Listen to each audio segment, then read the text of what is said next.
ሲጠራው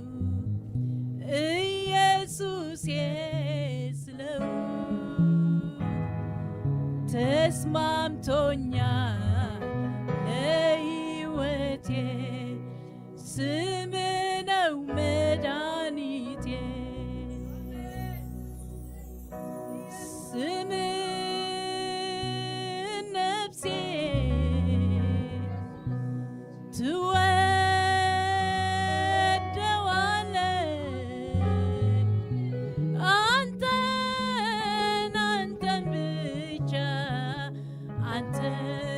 አንተን ትላለች ስምህን ነፍሴ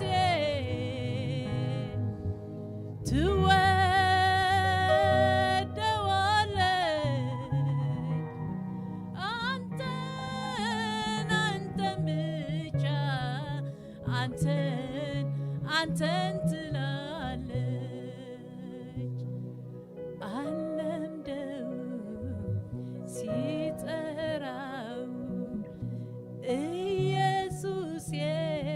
ስለው ተስማምቶኛል ለሕይወቴ ስም ነው መድኃኒቴ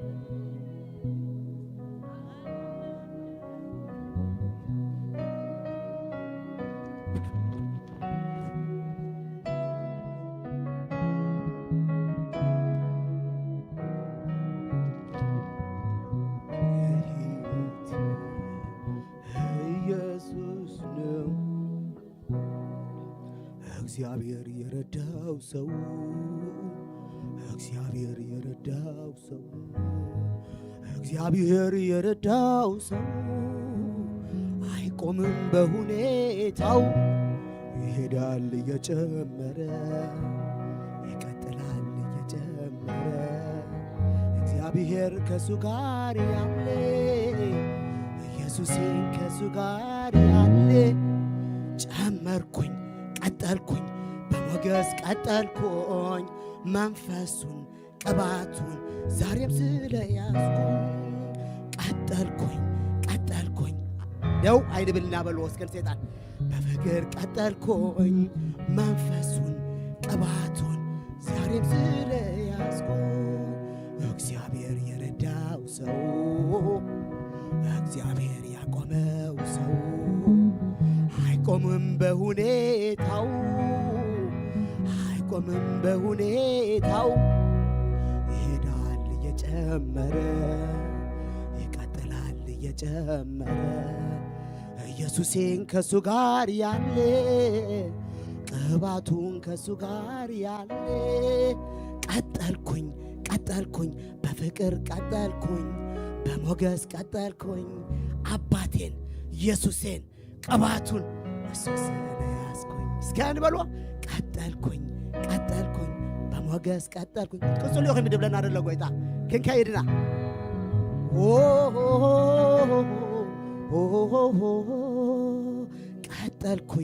ቀጠልኩኝ ንገር ወስከን ሰይጣን ክንቀጽዲና ክምድ ኸበደ ይኽድ ክንጫነቀ ክንካይድና ክርስቶስ ወደ አምላኻ ዓቢ ሰይጣን ካ ደወደ ተጸፍዐ መልአኽ እዩ ሂ ኢዝ ኖባዲ ሺዲ ባባባባባባስ እስከ በልዎ ጎይታ ክትብሎ ይደልኩም ኣሎ ውስጥኹም ክብር ትዕምንቲ በልዎ ቀጠልኩኝ በሞገስ ቀጠልኩኝ መንፈሱን ቅባቱን እሱ ስለያዝኩኝ እግዚአብሔር የረዳው ሰው እግዚአብሔር የረዳው ሰው አይቆምም በሁኔታው ይሄዳል እየጨመረ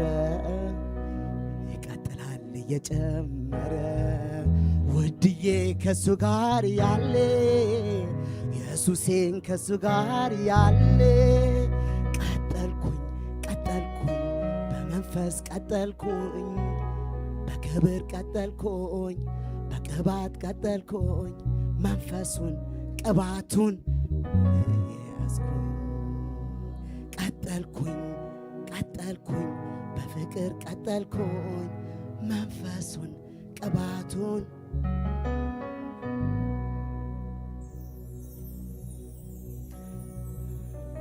ድንገት ሳላስበው በከበረው ሰረገላ ሁኔታ ላይ ይዘኝ ወጥቻለሁና ነገሬ ላይ ይዘኝ ወጥቻለሁና ድንገት ሳላስበው በከበረው ሰረገላ በአባታችን ሰረገላ ሁኔታ ላይ ይዘኝ ወጥቻለሁና ችግሬ ላይ ይዘኝ ወጥቻለሁና እኔም ወዳት አስከ ድንገት ሳላስበው በከበረው ሰረገላ ሁኔታ ላይ ይዘኝ ወጥቻለሁና ችግሬ ላይ ይዘኝ ወጥቻለሁና ህመሜ ላይ ይዘኝ ወጥቻለሁ እትወስከ እዚ መንፈስ ኣብ ውሽጥና እትወስከ ላዕሊና ድና ኣይትውረዱ በቃ እዚ መንፈስ ጥራይ ከንሳፍካ ህዝ መንፈስ ጥራይ ህያው ድገብረካ ሓዋተይ መንፈስ ጥራይ አንሳፊፉ ኣይኮነ እንዶ ኤልያስ ንኣካ ኣብ ቀዲሞ ከኸይዱ ማይ ክመፅኡ ኺዱ ኢልዎስ እሱ ቀዲሞ ጎዩ እዚ መንፈስ እዚ ኣብ ውሽጥና እስከ እተው 1 ሚኒት ኣቦ እትዎ ጎይታ ሆሆ ዘይካኻን ካለ ኣይፈልጥን ኣምላኽ ኢሉ ድማ ኣይሰግድን ንስኻ ኢኻ ንዓይ መድሕነይ ዝውከለካ ችግርና ይንጥምትና ዘይካኻን ካለ ኣይፈልጥን ኣምላኽ ኢሉ ድማ ሰግድን ንስኻ ኢኻ ንዓይ መድሕነይ ዝውከለካ ኣምላኸይ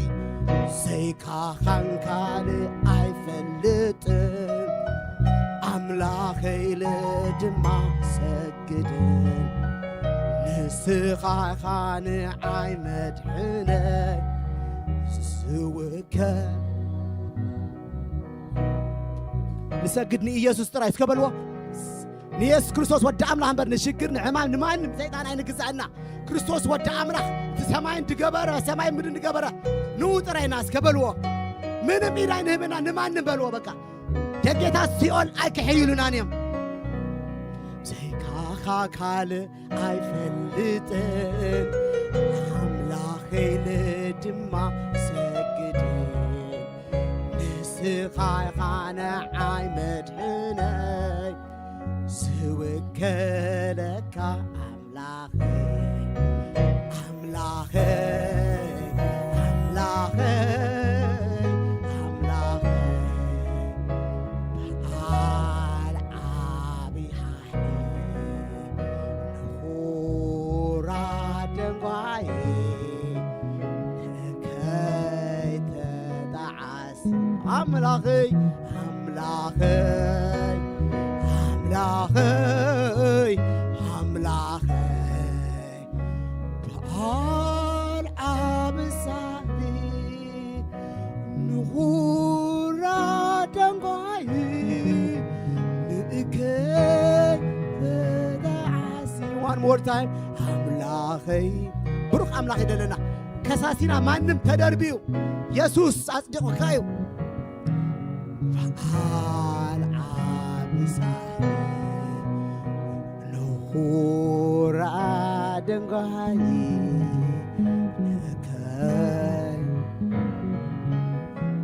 ንእከይ ተጣዓሴ ንእከይ ተጣዓሴ ንእከይ ተጣዓሴ ንእከይ ተጣዓሴ ኣመስግን ወስከ ኣመስግን ወስከ ክብሪን እግዚአብሔር ደለዎ ኣታ እግዚአብሔር ከም ሰብ ኣይኮነን ከም ሰይጣን ኣይኮነን ደድሕሪኻ ኸይዱ ድኸሰካ ደይኮነስ ብደምካ ኣጽዲቐካ እንዳበለ ደድሕሪኻ መፅዩ ድፍውስ ደጽድቕ እዩ ሕዋተይ ናይ ሓጢኣት ሓይሊ ከልበትበት ይደበለካ ናይ ጽድቂ ሓይሊ ግን ትኽ ይደበለካ ተባዕ ይድገብረካ ተባዕ ኮይንካ ምንም ክትወፅእ ኸለኻስ ብደም ኢየሱስ እንዳተሓፀብካ እንዳተወለልካ ተኣቱ ኣነ ሓያል በቃ ከቢልዎ እኮ ይኽእሉ እስከ መስግንዎ ንሙር ሚኒትስከ ጎይታ ኢየሱስ ከማኻየለን በልወስከ ከማኻየለን በልወስከ ሓይሊ ኣብ ውሽጢ ኣሎ ሓይሊ ስማዓን ኣሎ ዝቦታ እዚ there is strong anointing ሎሚ ከበርትዕ ክፍውስ ድመፀ መንፈስ ኣሎ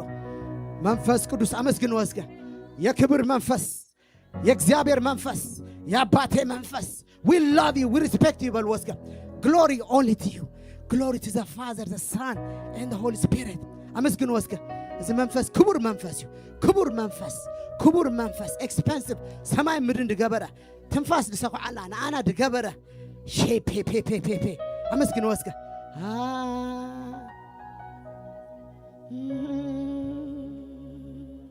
አመስግን ወስከ እዛ ጥቅስ ደንብባ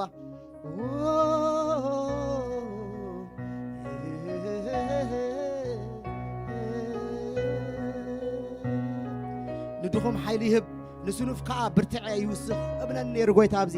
ኣጉባዝ ይደኽሙን ይሕለሉን ኣባፅሕ ድማ ሰንከልከል ኢሎም ይወድቁ እዞም ኖርማል ናቹራል ማንና ንብለና እቶም ኣብ ትሕቲ እግዚአብሔር ደለዉ ግን ኣብ ትሕቲ ክናፉ ደለዉ እቶም ንእግዚአብሔር ዝጽበዩ ግና ሓይሎም ይሕደስ እቶም ንእግዚአብሔር ከሕድሶም ክውልውሎም ከቐጽሎም ሃሌሉያ ድጽበዩ ግና እንታይ ሓይሎም ይሕደስ ከም ንስሪ በኽናፍ ይድይቡ ይጎዩ ሞ ኣይሕለሉን ይኸዱ ሞ ኣይደኽሙን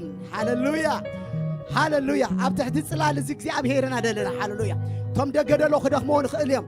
ክሕለሉ ክእል እዮም ንሕና ግን መመልሱ መንፈስ ድህብ መመልሱ ቅብኣት መመልሱ ሓይሊ መመልሱ ፈውሲ ድህብ ምሳና ስደደሎ ኣይንሕልና እስከ ንእግዚአብሔር ሕፍስ ዝበለ ጣቕዒት ምስ እልልታ Thank you Lord እግዚአብሔር ይባረኽ አምላክ ይባረክ ዋው ክብሪና አምላክ ይኹን እግዚአብሔር ይባረኽ እስከ ንእግዚአብሔር one more time አጣቕዕሉ እስከ He is a wonderful God isn't he ንመዘመራን ካስካ ጣቕዕሎም ሕዞምና ደየቡ አምላክ ይባርኩም ይወስኸልኩም ናይ በሓቂ አምላክ ይባርኩም ብጣዕሚ ደይብና ኢና ጸኒሕና ጎይታ ክረድአና ደልዩ እግዚአብሔር ከዓ ክረድእ ተደልዩ መን ደው ደብሎ ኢለና ኣሜን ዶ ጎይታ ይባረኽ ከመይ ኢልኩም ቀኒኹም ሓደሽቲ ኣለና ድና ኩና ነበርና ኢና ዌልካም ኢልና ኢና እግዚአብሔር ይባረኽ ሎሚ ኸ ኣበርትዑና ኣብዚ ሜሪ ዌልካም ሜሪ ምስ ጓላ እምበር መና ሽማ እልልታ እስከ እልል በሉ ሓንሳብ ንሜሪ እልልታ ናይ እልልታ ዓመት እዩ እዛ እልልታ is my favorite song ግሎንቅነ እልልታ ናይ ዮናታን ሰብስና ኣገስ ንኹልና እልልታ ኮይንና ኣሎ ኣይኮነ እንዲ ካብ ገለ ኣምልቕና ምሽ ደይመለቕ ኣሎ ዲ ስለድመለካ ሓብዚ መፅኻ ኣምልቕ ብዚ መፅኢና ኣሎ በባዕልና ንፈልጠ ኢና ኮነ እንዲ ወይታ ይባረኽ የሱስ ሽኮር እዩ እስከ ንየሱስ ሽኮር ኣጣቕዕሉ እስከ I love you Lord there is none like you እዚ ሰማይ ምድር እንድገበረ ትሕት ኢሉ ምሳና ኣምልኾና ኣቕበል ምሳና ኮይኑ ከዓ ደሎ ይድመስለና ምሽ ኩሉ ሳብ ምሳና ኣሎ ሶ ነዚ ጎይታ እዚ ነመስግኖ ኣሜን ዳሕዋቴ ከምቲ ጸሎት ድባሃሎ ነበረ ከምቲ ኣምልኾ ኣምላኽ ባርክ ቅሱ ከዓ ብዙሕ ዝሕልል ግዜ ይድመፅለ ኣሎ ኣይኮነድ ንሕና ግን ኣምላኽ ኣለና ኣሜን ዳሕዋቴ ናቹራል ማን እቶም ብናቹራል እንቅመላለሱ ንሕና ግን ምስ መንፈስ ኣምላኽ ደልና ኩሉ ሳብ ምስ በርትዓና ኢና ኣሜን ዳሕዋቴ ሶ ጎይታ ከምኡ ይድብለና ደሎ በርትዑ ጎይታ ምሳና እዩ ክብሪ ንኣምላኽ ይኹን እታ ኮንፈረንስ ዕለት ክንደያ ሴፕቴምበር 18 19 and 20 ሰብሒዝኩም ምፁ ጆሲ ብሮ ጆሲ ዌልካም ጆሲ ቀዳማ መፂና ነይሩ ሶሪ ኣዘንጊዕና ዌልካም ጆሲ ሓውና ንፈቱ ሓውና እዩ ዌልካም ይልመድብህ ሃሌሉያ ኮንፈረንስ ቀርባሎ 18 ንዓና ይድመፅእ 18 19 please mark your calendar ኣብዚ መፂና ምልእ ክንብል ኣለና ካልኦት ከሓድሽ ትሒዝኩም ምፁ ፕሊዝ ተጓዒዙ ክመፅእ ከሎ ኣብዚ ብዙሕ ኤክስፔክቴሽን ኣሎ ከካፍል ምክንያቱ ብዙሕ ኣፅኒዕም እዮም ዝመፁ 18 19 20 ካልእ ረቡዕ ሰዓት ክንደይ 6 ፈርቓን ብቐዳማይ ፅቡቅ ግዜ ነርና እቲ ኣመር እንታይ ነይሩ ብመንፈስ ተመሊእና ንመፅእ ኣሕዋተይ ብጉልበት ዝኸውን ግዜ ይኮነን ብመንፈስ ለይቲ መዓልትን ብመንፈስ ክንመላለስ እሱ ጥራይ ከበርታዕና ንኽእል ቃል ምንባብ ትብርትዑ ደለኹም ትውድዋ ደለኹም ብጀካ ኦዲዮ ብጀካ ክሽነ ወልዕካ እንዳሰማዓካ ብጀካ እንዳወፃኻ እንዳኣተኻ ኮፍ ኢልኩም አንብቦ you know that مش ቃል ኣምላኽ መን እዩ ኢየሱስ ክርስቶስ ወዲ ኣምላኽ በዓል እዩ ኣብ ሬቨሌሽን ተደሞ the word of God is Jesus so ከምቲ ንኢየሱስ በዓሉ ነፍቅሮ ነቲ ቃል ኣምላኽ ከዓ ክገዛእና ክነፍቅሮን ይግባእ so ነምልኮ እንዳወፃና እንዳኣተና ፅቡቅ እንዲ ግን ኮፍ ኢልና ከዓ ዋላ ገሊኦም ከም ድሰምዓኮ ተንበርኪካ ተምልካ ከዓ ቃሉ ኢየሱስ እዩ ተንበርኪና ተንቢብና ጽቡቅ ግን ስሩዕ ናይ ቃል ግዜ ክህልወና እግዚአብሔር ደኔና ኣሎ ካለ ብዙሕ ክስታይ ብለይን ሰንበት ካ ሰዓት ክንደይ አፍሪካን ታይም አይኮነን ኤዥያን ታይም አይኮነን 10 ስፋቱን ብሩኻቱም ሰዓት 10 ንምፃ ኣብ ጸሎትም ብዙሕ ከራኸበና ኸል እዩ ኣነ ብዙሕ ጸሎት ብዙሕ ግዜ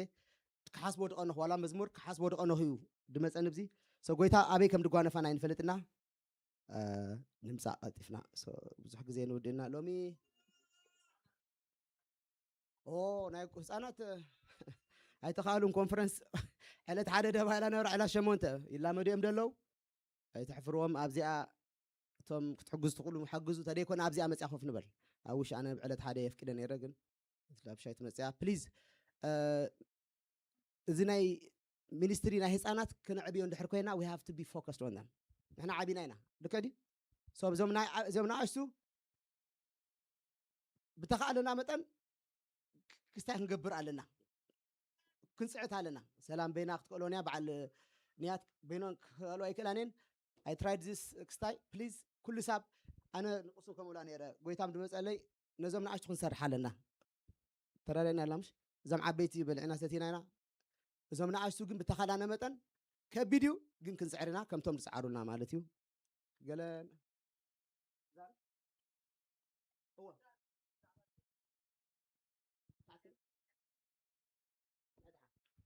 We have a few minutes. ድራር ጎይታ ኣለና ምሽ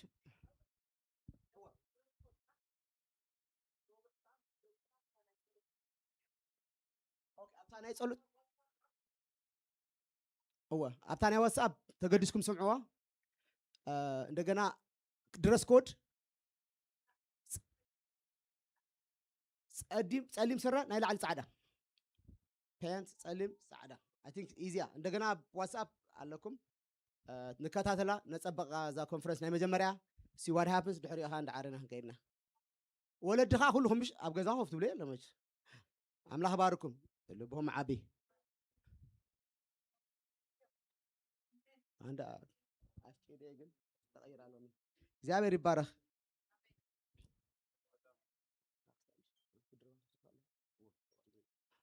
alright እግዚአብሔር ይባረክ ሰናይ ጊዜ ጸኒሕና ዘቢብ ናብዝ መጽያ ናይ ዕሽር ናይ መዋዕን ክጽልየና ድሕሪኡ ቀጥታ ናይ ቃል ኣምላኽን ናይ ድራር ጎይታና ኣለና ናብኡ ክንሓልፍና እግዚአብሔር ይባርኩ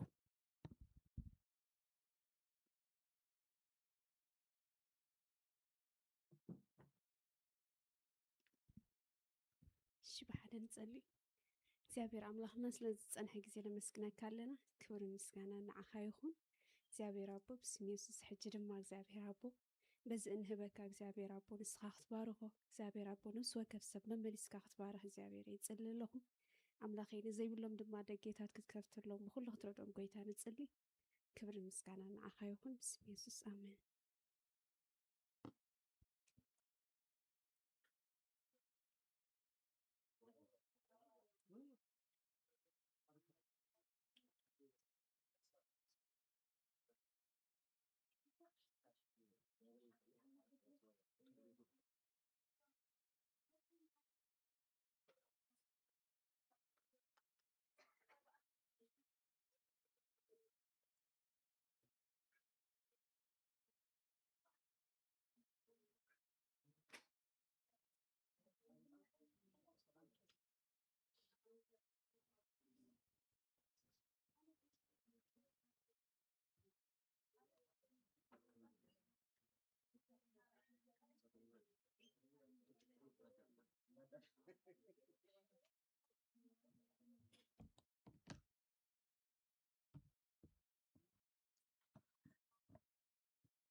እግዚአብሔር ይመስገን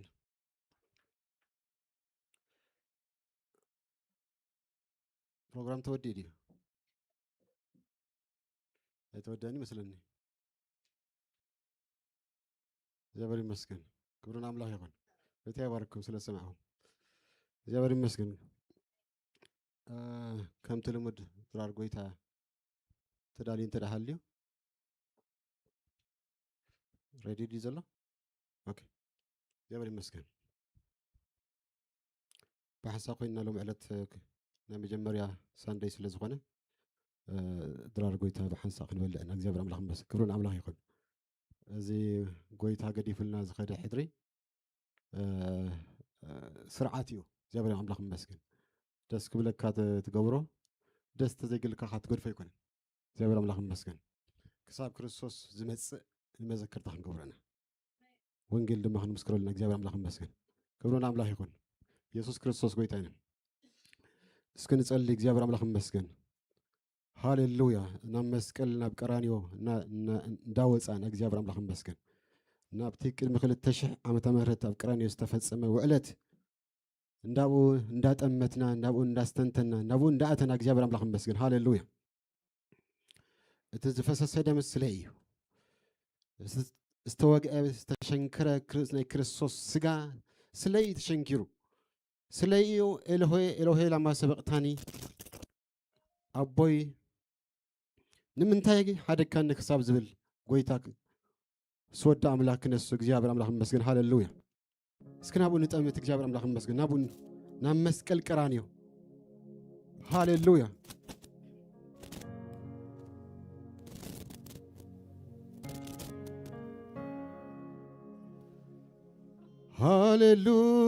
هاليلويا يسوس كبزلنا يتنسينا أنت راقيلنا جابين خبر أملاك جابر أملاك مسكين كنستنتنا نمسكلنا بقراني خنتمتنا بحسابنا نبو بمستنتنا نبو نتاك جابر أملاك مسكين استخف لو واقعي أنا بهوت متان كنبريو أنا بهوت متان كمالسيو أنا بسمعت أف كريستوس الله متان قمتي وكريستوس ودع أملاك تشنكر لي مويت لي هاللويا تنسيوها موت تصنيعك حزة زي كاله ودع أملاك زيابير مسكن هاللويا هاللويا يسوع ولندها وين كالي أبتي مسكال كل ديكا وين كالي أبتي مسكال كل ديكا وين كالي أبتي مسكال أبتي مسكال وديك أيون أتينجر كل ديكا وين كالي أبتي مسكال كل ديكا وين كالي أبتي مسكال كل ديكا وين كالي أبتي مسكال أبتي مسكال وديك أيو هنا تينجر كل ديكا كل ديكا وين كالي أبتي مسكال كل ديكا وين كالي أبتي مسكال كل ديكا وين كالي أبتي مسكال أبتي مسكال وديك أيون أتينجر እግዚአብሔር አምላክ ይመስገን ዲያቆን እንዳዓደረትና እንከልና ከንዝምሮና እንደዚህ መዝሙር እግዚአብሔር አምላክ ይመስገን ሁሉን ዲካ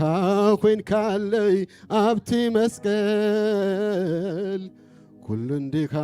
ኮይን ካለይ አብቲ መስቀል ሁሉን ዲካ ኮይን ካለይ አብቲ መስቀል አብቲ መስቀል وديكايو ناتي نجر كل ديكا وين كالي أبتي مسكال كل ديكا وين كالي أبتي مسكال كل ديكا وين كالي أبتي مسكال أبتي مسكال ወዴካዮ ናተይ ነገር እግዚአብሔር ይመስገን። استنتون اسكزيا برام لهم مسكن سلت زغبرلنا وقلت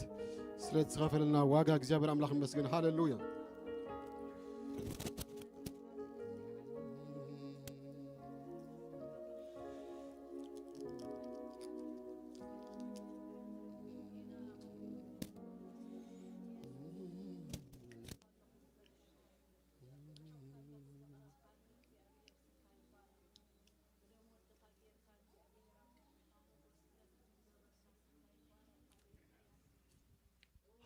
هاليلويا كل انديها وين كالي ابتي مسكال كل انديها وين كالي ابتي مسكال كل انديها وين كالي ابتي مسكال ابتي مسكال وديكايو ناتي نجر كل انديها وين كالي ابتي مسكال كل انديها وين كالي ابتي مسكال كل انديها وين كالي ابتي مسكال ابتي مسكال وديكايو ناتي نجر ناتنا قداي زودم مسكال ابقرانيو እግዚአብሔር ይመስገን ሃሌሉያ እቲና ህዛብ አሽነት ናይሁድካ እንቅፋት ኮነ ዝተጠለ ክርስቶስ ወደ አምላክ ሃሌሉያ ደምናቱ ፈሲሱ እግዚአብሔር አምላክ ይመስገን ንሕና ድማ በህይወት ነርና ንሕና ድማ በህይወት ለና እግዚአብሔር አምላክ ይመስገን ሃሌሉያ ገዛ ደም ሒዙ ናብታ ምድራዊት ቤተ መቅደስ ይኮስ ናመዚ ዛአቶ ናብታ ሰማያዊት ቤተ መቅደስ ዛአቶ ክርስቶስ ወደ አምላክ ሊቀ ካህንና እግዚአብሔር አምላክ ይመስገን ሃሌሉያ እግዚአብሔር ይመስገን ሀደ ቃል ከነብየር ሞ እግዚአብሔር አምላክ ይመስገን ተዳዳሪና ኮይና ወደ ማነቲ ወስን እግዚአብሔር አምላክ ይመስገን ክበልዑ ከለው የስ እንገራ ለዓለ ባሪፉ ቆሪሱ ነቶም ደቅ መዛምርቱ ሂብዎም እዚ ስጋ እዩ ወሰዱ ብልዑ በሎም ስለዚህ በሐሳብ ኮይና ድማ ክንበላና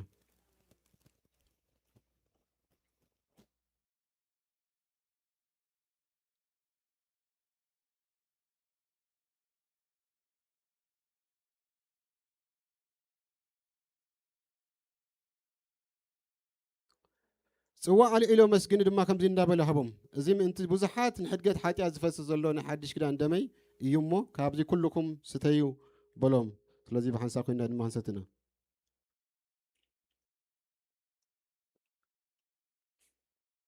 هاليلويا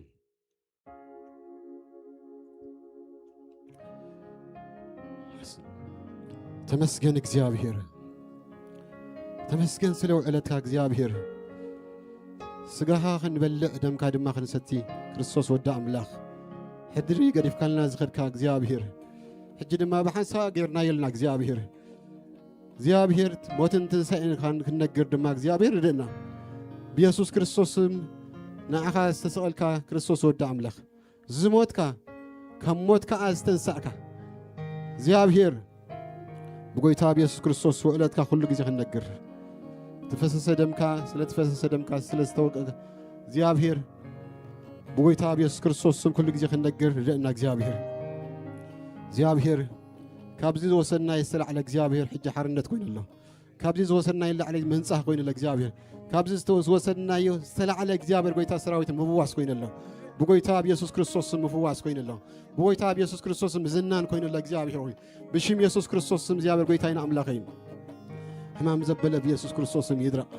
بشم يسوس كريستوس يدرق بقويتها بيسوس كريستوس يفوز بسم كان نتوقع لنا كريستوس ودام لك بشم يسوس كريستوس يفوز بشم يسوس كريستوس يفوز እግዚአብሔር ተስፋ ዝቆረጸ በኢየሱስ ክርስቶስ ይበርታ እምነቱ ዝጎደለ በኢየሱስ ክርስቶስ ይመላ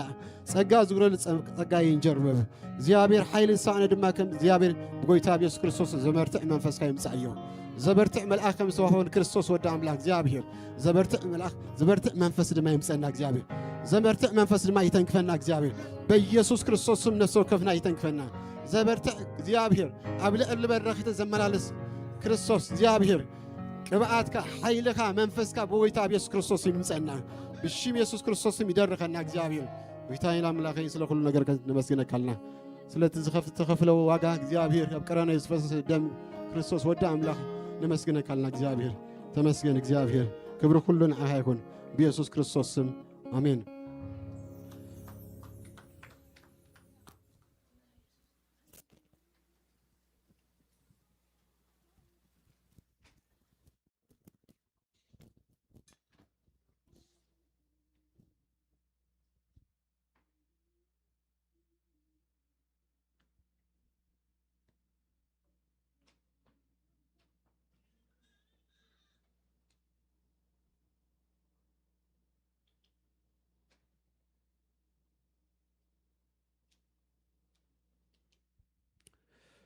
كمتي بوز مدو سمرتو نتي مصر فعالنا فلتنا نتي ناي ملعات زمانات مقابلنتو أب سماي زلون أب مدر زلون أب كريستوس من انتخ تقللسي بكل تبابن بكل أمرون نتسقو أبانا أو حزو سيبري مسكن مالرت ورد سلت سلناسي كالا جيجي مسلاي سلزي اللي نقطنا وقال أملاح سحلف زلك جابر أملاح مسكرون أملاح يقول لومي نمهارو أبز حلف جيجي كن مورحن قلن بزعبا تمرت ولد أب ولد مريم تمهرنا يرنامش سكروهم غازا أب كناتنا زابير أملاح مسجن كبرنا أملاح يكون ترديكم الله تسجع أملاح مرت زابير تسجع بزعبه بزح من البات بزيرأهم بأنجل لما زابير لومي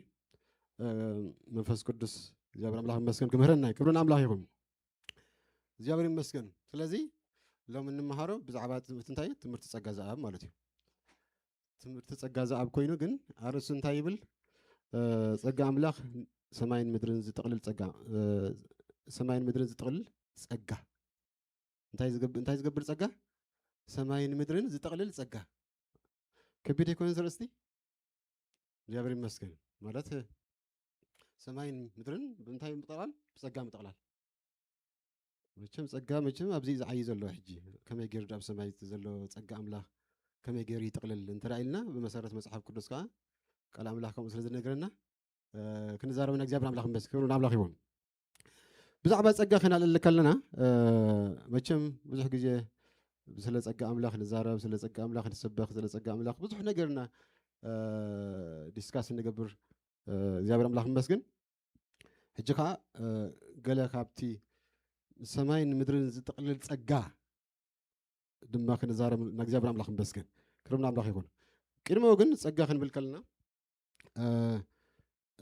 تزور زبحال نا املاح سب كم زي غزابر املاح مسكن تسقى املاح مالت سناينت املاح زابي مالت نسناينت نغزابير نسباو ادان سئنت مغوسن زهبو غبر ملسيو انتي غزابير كاب سناينت استلعله نسباو ادان سئنت مغوسن زهبو غبر ملسيو ጸጋ አምላኽ ኢሉ ገሊጾ እግዚአብሔር አምላኽ መስገን ስለዚህ ጸጋ አምላኽ እግዚአብሔር ካብ ሰናይነቱ ካብ ሰናይ ምዃኑ ዝተላዓለ እግዚአብሔር ንሰብኣዊ ዕዳ ስእነት ሞገስን ዝህቦ ንእግዚአብሔር ግብረ መልሲ እግዚአብሔር አምላኽ መስገን ስለዚህ እቲ ናብ ኩሉ ሰብ ትውሕ ዘሉ ከዓ በቲ ዝተተቕለ ክርስቶስ ወዲ ኣምላኽ ኣቢላ እያ ጸጋ ኣምላኽ ትውሕ ዘሉ እግዚአብሔር አምላኽ መስገን كما بيلا أنا بنا توحز انترايلنا بتي استسأل كريستوس ود عملاق بيلا نبنا توحز يجيب زعبا هلا يتصقى يكون كزمناتو زعبا كومن غريسوز بحال الله زعبا لكل سب زوها وتصقى بزعبا صحاي زناب وكم لكل سب زوها زيابير يدالوني نحاتي يكون نصادق انتي لكل كي يدالوه تيهب صحاي يبر زناب داخل زيابير عملاق مسكن كبرنا أملاح يون هذا حدا جيس كابتم صادق أن لا عليه أبتم حتى أن كمان زنا يفزح إحنا خلنا يتمهري الناس زنا بكنا مس حيو خنبل أبكالي جنتاي بخوم بخا يزنبو مخها خبانا لا على حتى أن كلهم مالتي زيابير كم يجر سلامتها كم يتقبريت ولا نخل زيابير أملاح مسك زيابير شر أملاح زلزقونه زيابير حيوي أملاح زلزقونه نصادق أن حتى أنتاي نخلو زخون كومن غريس እግዚአብሔር አምላኽ መስገን ክብርን አምላኽ ብዛዕባው ይኮነ ከዛረብ ለሕጂ እግዚአብሔር አምላኽ መስገን ብዛዕባቲ ሰማይን ምድርን ዝጠቅልል ጸጋ ብዛዕባቲ መንፈሳዊ ትርጉሙ ኣባና ዝህቦ ትርጉም እግዚኣብሔር ኣምላኽ ይመስገን ስለዚ እቲ ፀጋ እታ ብምንታይ ኣቢላ ናባና ትመፅእ እንትራ ኢልና ከዓኒ እታ ብክርስቶስ ብትስተተለ ክርስቶስ ኣቢላ ናባና ትውሕዝ እዛ ፀጋ ናይ እግዚኣብሔር ኣምላኽ ይመስገን ፀጋ ኣምላኽ ብኣቢልና እንተዘይኮይና ፀጋ ኣምላኽ ይንረክብና እታ ምድሓና ንባዕላ እውን እንታይ እያ ፀጋ እያ ኣይኮነን ድዩ ተበላሒትና ኣይኮነን ንምፅና እግዚኣብሔር ኣምላኽ ይመስገን ስለዚ ፀጋ ዝብል ከዓ ካልእ እንታይ ኣለዎ ሞጎስ ዝብል ከዓ ትርጉም ኣለዎ እግዚኣብሔር ኣምላኽ እንታይ ዝብል ትርጉም ኣለዎ ሞጎስ ኣብ ዘፍጥረት ምዕራፍ 6:8 ኖህ ድማ ብቅድሚ እግዚኣብሔር ሞጎስ ረኸበ ኣብ ቅድሚ እግዚኣብሔር እንታይ ረኸበ ሞጎስ ረኸበ እታ ሞጎስ ተባሂላ ተፃሒፋ ዘለባ ፀጋ እያ እግዚኣብሔር ኣብ እንታይ ሞጎስ እንታይ ከም ዝረኸበ ኖህ ኣብ ቅድሚ እግዚኣብሔር እንታይ ከም ዝረኸበ ሞጎስ ከም ዝረኸበ ፀጋ ከም ዝረኸበ ማለት እግዚኣብሔር ኣምላኽ ይመስገን ክብርን ኣምላኽ ይሁን ኢየሱስ ክርስቶስ ጎይታ እዩ ፀጋ ከዓ ንዘይግብኦ ዝወሃቦ ክእለት ማለት እዩ ባህላ ፀጋ ማለት ከዓ ንዘይግብኦ ሰብ ዝወሃቦ ክእለት ዘይግበአና እናተዋሂብና እግዚኣብሔር ኣምላኽ ይመስገን ገና ሓጣን ከለና ገና ዓመፅ ከለና ገና ርሑቃት ከለና ገና ኳሊፋይ ዘብል ነገር ከይሃለወና እንከሎ እግዚአብሔር ኣምላኽ ይመስገን መሪፅና ሓሪና እግዚአብሔር ኣምላኽ ይመስገን ክብርን ኣምላኽ ይሁን ስለዚ ዝዓበየ ፀጋ መን እንተራኢልና ክርስቶስ ወዲ ኣምላኽ እዩ እቲ ዝዓበየ ፀጋ ምክንያቱ ፀጋ ፍሪ ጊፍት እንተራኢልና ክርስቶስ ንዓና እንታይ እዩ ነፃ ህያብና እዩ ንዓይን ንዓኻትኩም እንታይ እዩ ነፃ ህያብና እዩ ክርስቶስ ከፊልና ይኮንና ነምፅና እዩ ክርስቶስ ዓዲግና ይኮንና ነምፅና ይኮን ክርስቶስ ፅዕርና ይኮንና ነምፅና እዩ ክርስቶስ እግዚኣብሔር ኣምላኽ ይመስገን እንታይ ዳ ክርስቶስ ወዲ ኣምላኽ መንፈስ ቅዱስ ኣብ ውሽና ምስ ገለፀልና ንሱ ትቕቡእ ኢሉ ምስ ገለፀልና እግዚኣብሔር ኣምላኽ ይመስገን ባእና ድሕና ብግብርና ኮይና ካልእ ጉዳይ እግዚኣብሔር ኣምላኽ ይመስገን ክብርን ኣምላኽ ይሁን ስለዚ መፅሓፍ ቅዱስ ክንደይ ግዜ ፀጋ ኣምላኽ ተጠቂሱ እንተራኢልና 206 ግዜ ፀጋ ተገሊፀሉ ወይ ከዓ ተፃሒፉልና እግዚኣብሔር ኣምላኽ ይመስገን ካብዚኣቶም እቶም 150 ዝኾኑ ኣብ ምንታይ ኣብ ሓድሽ ኪዳን እዮም ስለዚ እቶም ዝበዝሑ ማለት እዩ ዳርጋ ልዕሊ 3 ረብዒ ማለት እዩ እቶም ልዕሊ 3 ረብዒ ዝኾኑ ብዛዕባ ፀጋ ዝተፃሕፉ ኣብ ምንታይ ኣብ ሓድሽ ኪዳን ወዚያ ናይ ፀጋ ዘመን ናይ ፀጋ ግዜ ስለ ዝኾነ ከዓ እግዚኣብሔር ኣምላኽ ይመስገን ሕጊ ብሙሴ መፅኡ ፀጋ ግን ምንታይ መፅኡ ብክርስቶስ ወዲ ኣምላኽ መፅኡ እግዚኣብሔር ኣምላኽ ይመስገን ሕጂ ብሉይ ኪዳን ፀጋ ይነበረ ማለት ግን ኣይኮነን ምክንያቱ ከምዚ ዓንተ ዝበልኩኹም ሙሴ ፀጋ ረኺቡ እዩ ኖህ ፀጋ ረኺቡ ዳዊት ፀጋ ረኺቡ እዩ ክንደይ ኢልና ክንትንትኖም ማለት እዩ ግን እቲ ምልኣት ናይ ፀጋ ዝመፀ ግን ምልኣት ዘመን ምስ መፀ እዩ ምልኣት ፀጋ ዝፈሰሰ ግን ምልኣት ዘመን ምስ መፀ እግዚኣብሔር ኣምላኽ ይመስገን ምልኣት ዘመን እንታይ ማለት ከም ዝኾነ ድሓን ክሪአና እግዚኣብሔር ይመስገን ስለዚ ብዙሓት ዓይነታት ፀጋ ማለት ብዙሕ እዩ ማለያ ይብል እንት ዓይነታት ፀጋ ማለት ግን መብዛሕትኦም እንታይ ይገብሮም ኣብ 31 ዝኾኑ ፀጋታት ኣለው ኢሎም ይዛረቡ እግዚኣብሔር ኣምላኽ ይመስገን ኣነ ኸ ነዞም 31 ዝኾኑ ኣብ 3 ከፊለ እዮም ማለት እዩ መበል ራብዒቲ ከዓ ቀንዲ ርእስቲ ናታ ማለት እግዚኣብሔር ኣምላኽ ይመስገን እቲ ቀዳማይ ናይ ምድሓን ፀጋ ማለት እዩ ንክንድሕነሉ ዝተዋህበና ፀጋ ክንድሕን ከለና እውን ምንታይ ኢና ድሕና ብኸምኡ ብፀጋ ከም ዝድሓንኩም እግዚኣብሔር ኣምላኽ ይመስገን ኤፌሶን ምዕራፍ 2 ጥቕሲ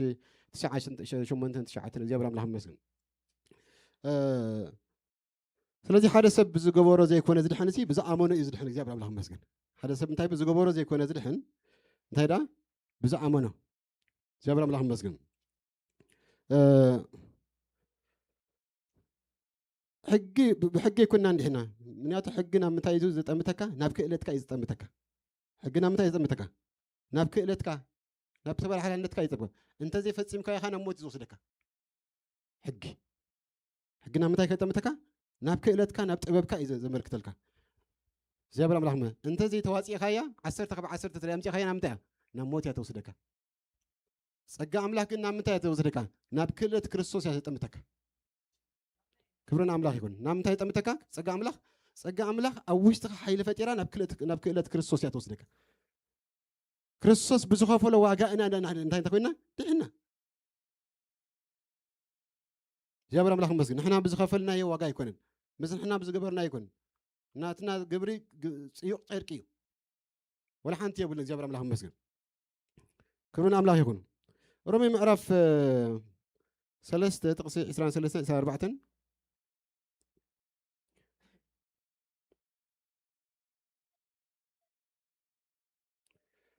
كلهم حاتيام كبر أملاخ سينهم بتي بيسوس كريستوس ركب بيشان محلاف بخومو متاينو بخومو بمتاي بخومو بسجان تاي قبرو يصدقوا سلتي سجانا متى تملكت لك ناب كإلة كريستوس يا تأمتك سجا ناب كريستوس خافوا لواجا ناوي تأمتك سجا حققنا متى تأمتك ناب كإلتك تزي فتسيم كايخة نام موت شابرام لهم مسكن كبرنا أملاح يكون تيتوس معرف كل التوسي عشرة حرون سجا أملاح تجلسوا نقول ما رتب بحرون نقول له تصص الذين خلوا بزي سجا أملاح تجلسوا نقول له سب كأنت يمتيو مدحنا أمتيو نايت أزوز أملاخنا مدحنا من يسوع كريستوس مجلس كبرين ناتسبنا على ما وتمدين بزول أنت يجمع بدنا كحنا عبد على مزيا بتنك عند مملوخن كنبري مهرنا الله سلازي مدحان تراي زي كونه زي هو بكا بصدق بقدسنا كنبر كأنت يجبرك يا أخي لك مسأت كويس أنت يجبرك نختت صابخ يا أخي لك زي أبرام لهم بس مهرياتهم مجلس كبرين ناتسبنا يزولنا زول ناتسبنا يتصباب يكان እግዚአብሔር ጸጋ ምድሃን ጥራይ የኮነስ እንደገና ኻይ የጸባብ የካን ክርስቶስ ከመጽ መኻኑ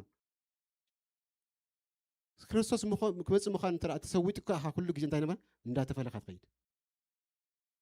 እትባአምፍላ እንደብለን ንብረን በበይን እንዲሁ ክርስቶስ ብርግጽ ከመጽ መኻኑ እንተዳ ብርግጽ አብልብና ተራ ተሰዊጣትና ከበዓለማዊ ትምኒት እናርሓና ንኸይድ ናብ ክርስቶስ ካና ካብ ሓደ ካብ ትኽፎ ነገር እናርሓና ናብ ክርስቶስ ካና እንታይ ነገርና ንግበር እናተጸጋዕና ጸጋ አምላክ እዚ ይስርሑ ጀብር አምላክ መስገን የድሕነና ብጽድቅ የምብረና ክርስቶስ መጽአት ካህን ጸባበ አይኸለና እግዚአብሔር አምላክ መስገን ክብሩን አምላክ ይሁን ስለና ይኩና ንጽበ መቼም ስለና ተንጽበ መቼም ትርጉም የማሐለው ነው ይሩዚ ስለዚህ ትንጽበየስ ትርጉም አለው ተዘውሃበና ጸጋ ንምድሃን እንደገና ካ መጽአት ጎይታ ካንተ ገብረና የጸባብየና بصدقن بقدسنان بملخون كنبر ابزي اندحلوه نمصات كيتو خايا تايغبرنا هي قراربنا እግዚአብሔር አምላክ መስገን ክብሩን አምላክ ይሁን ስለዚህ አብ ኤፌሶን ምዕራፍ 2 ጥቅስ 8 ወለና እግዚአብሔር አምላክ መስገን ናይ አገልግሎት ጸጋ ካለና እግዚአብሔር አምላክ መስገን ተኻለ ሃንታዩ ንምንታይ ዘዋሃብና ጸጋይ ናይ አገልግሎት ክነገለግለሉ እታ ማሕበሩ ዝኾነት አካሉ ዝኾነት ማሕበር ንኽትኸነጸሉ ማለት እዩ ጸጋ ዝዋሃበና ኣብዚ ንገዛ ርእስና ማግኒፋይ ንኽንገብረሉ ይኮን ጸጋ ዝዋሃበና ትናይ አገልግሎት ጸጋ ማለት ነው ንገዛ ርእስና ክነርእየሉ ይኮንና ጸጋ ዝዋሃበና ንኽንዕበየሉ እውን ይኮንና ጸጋ ዝዋሃበና ባርያ እኳ ደኣ ክንኮነሉ ጸጋ ዝዋሃበና እንታይ እዩ ምክንያቱ ዓይናትናን ዝተዋሃብናዮ ዝተቐበልናዮ እምበር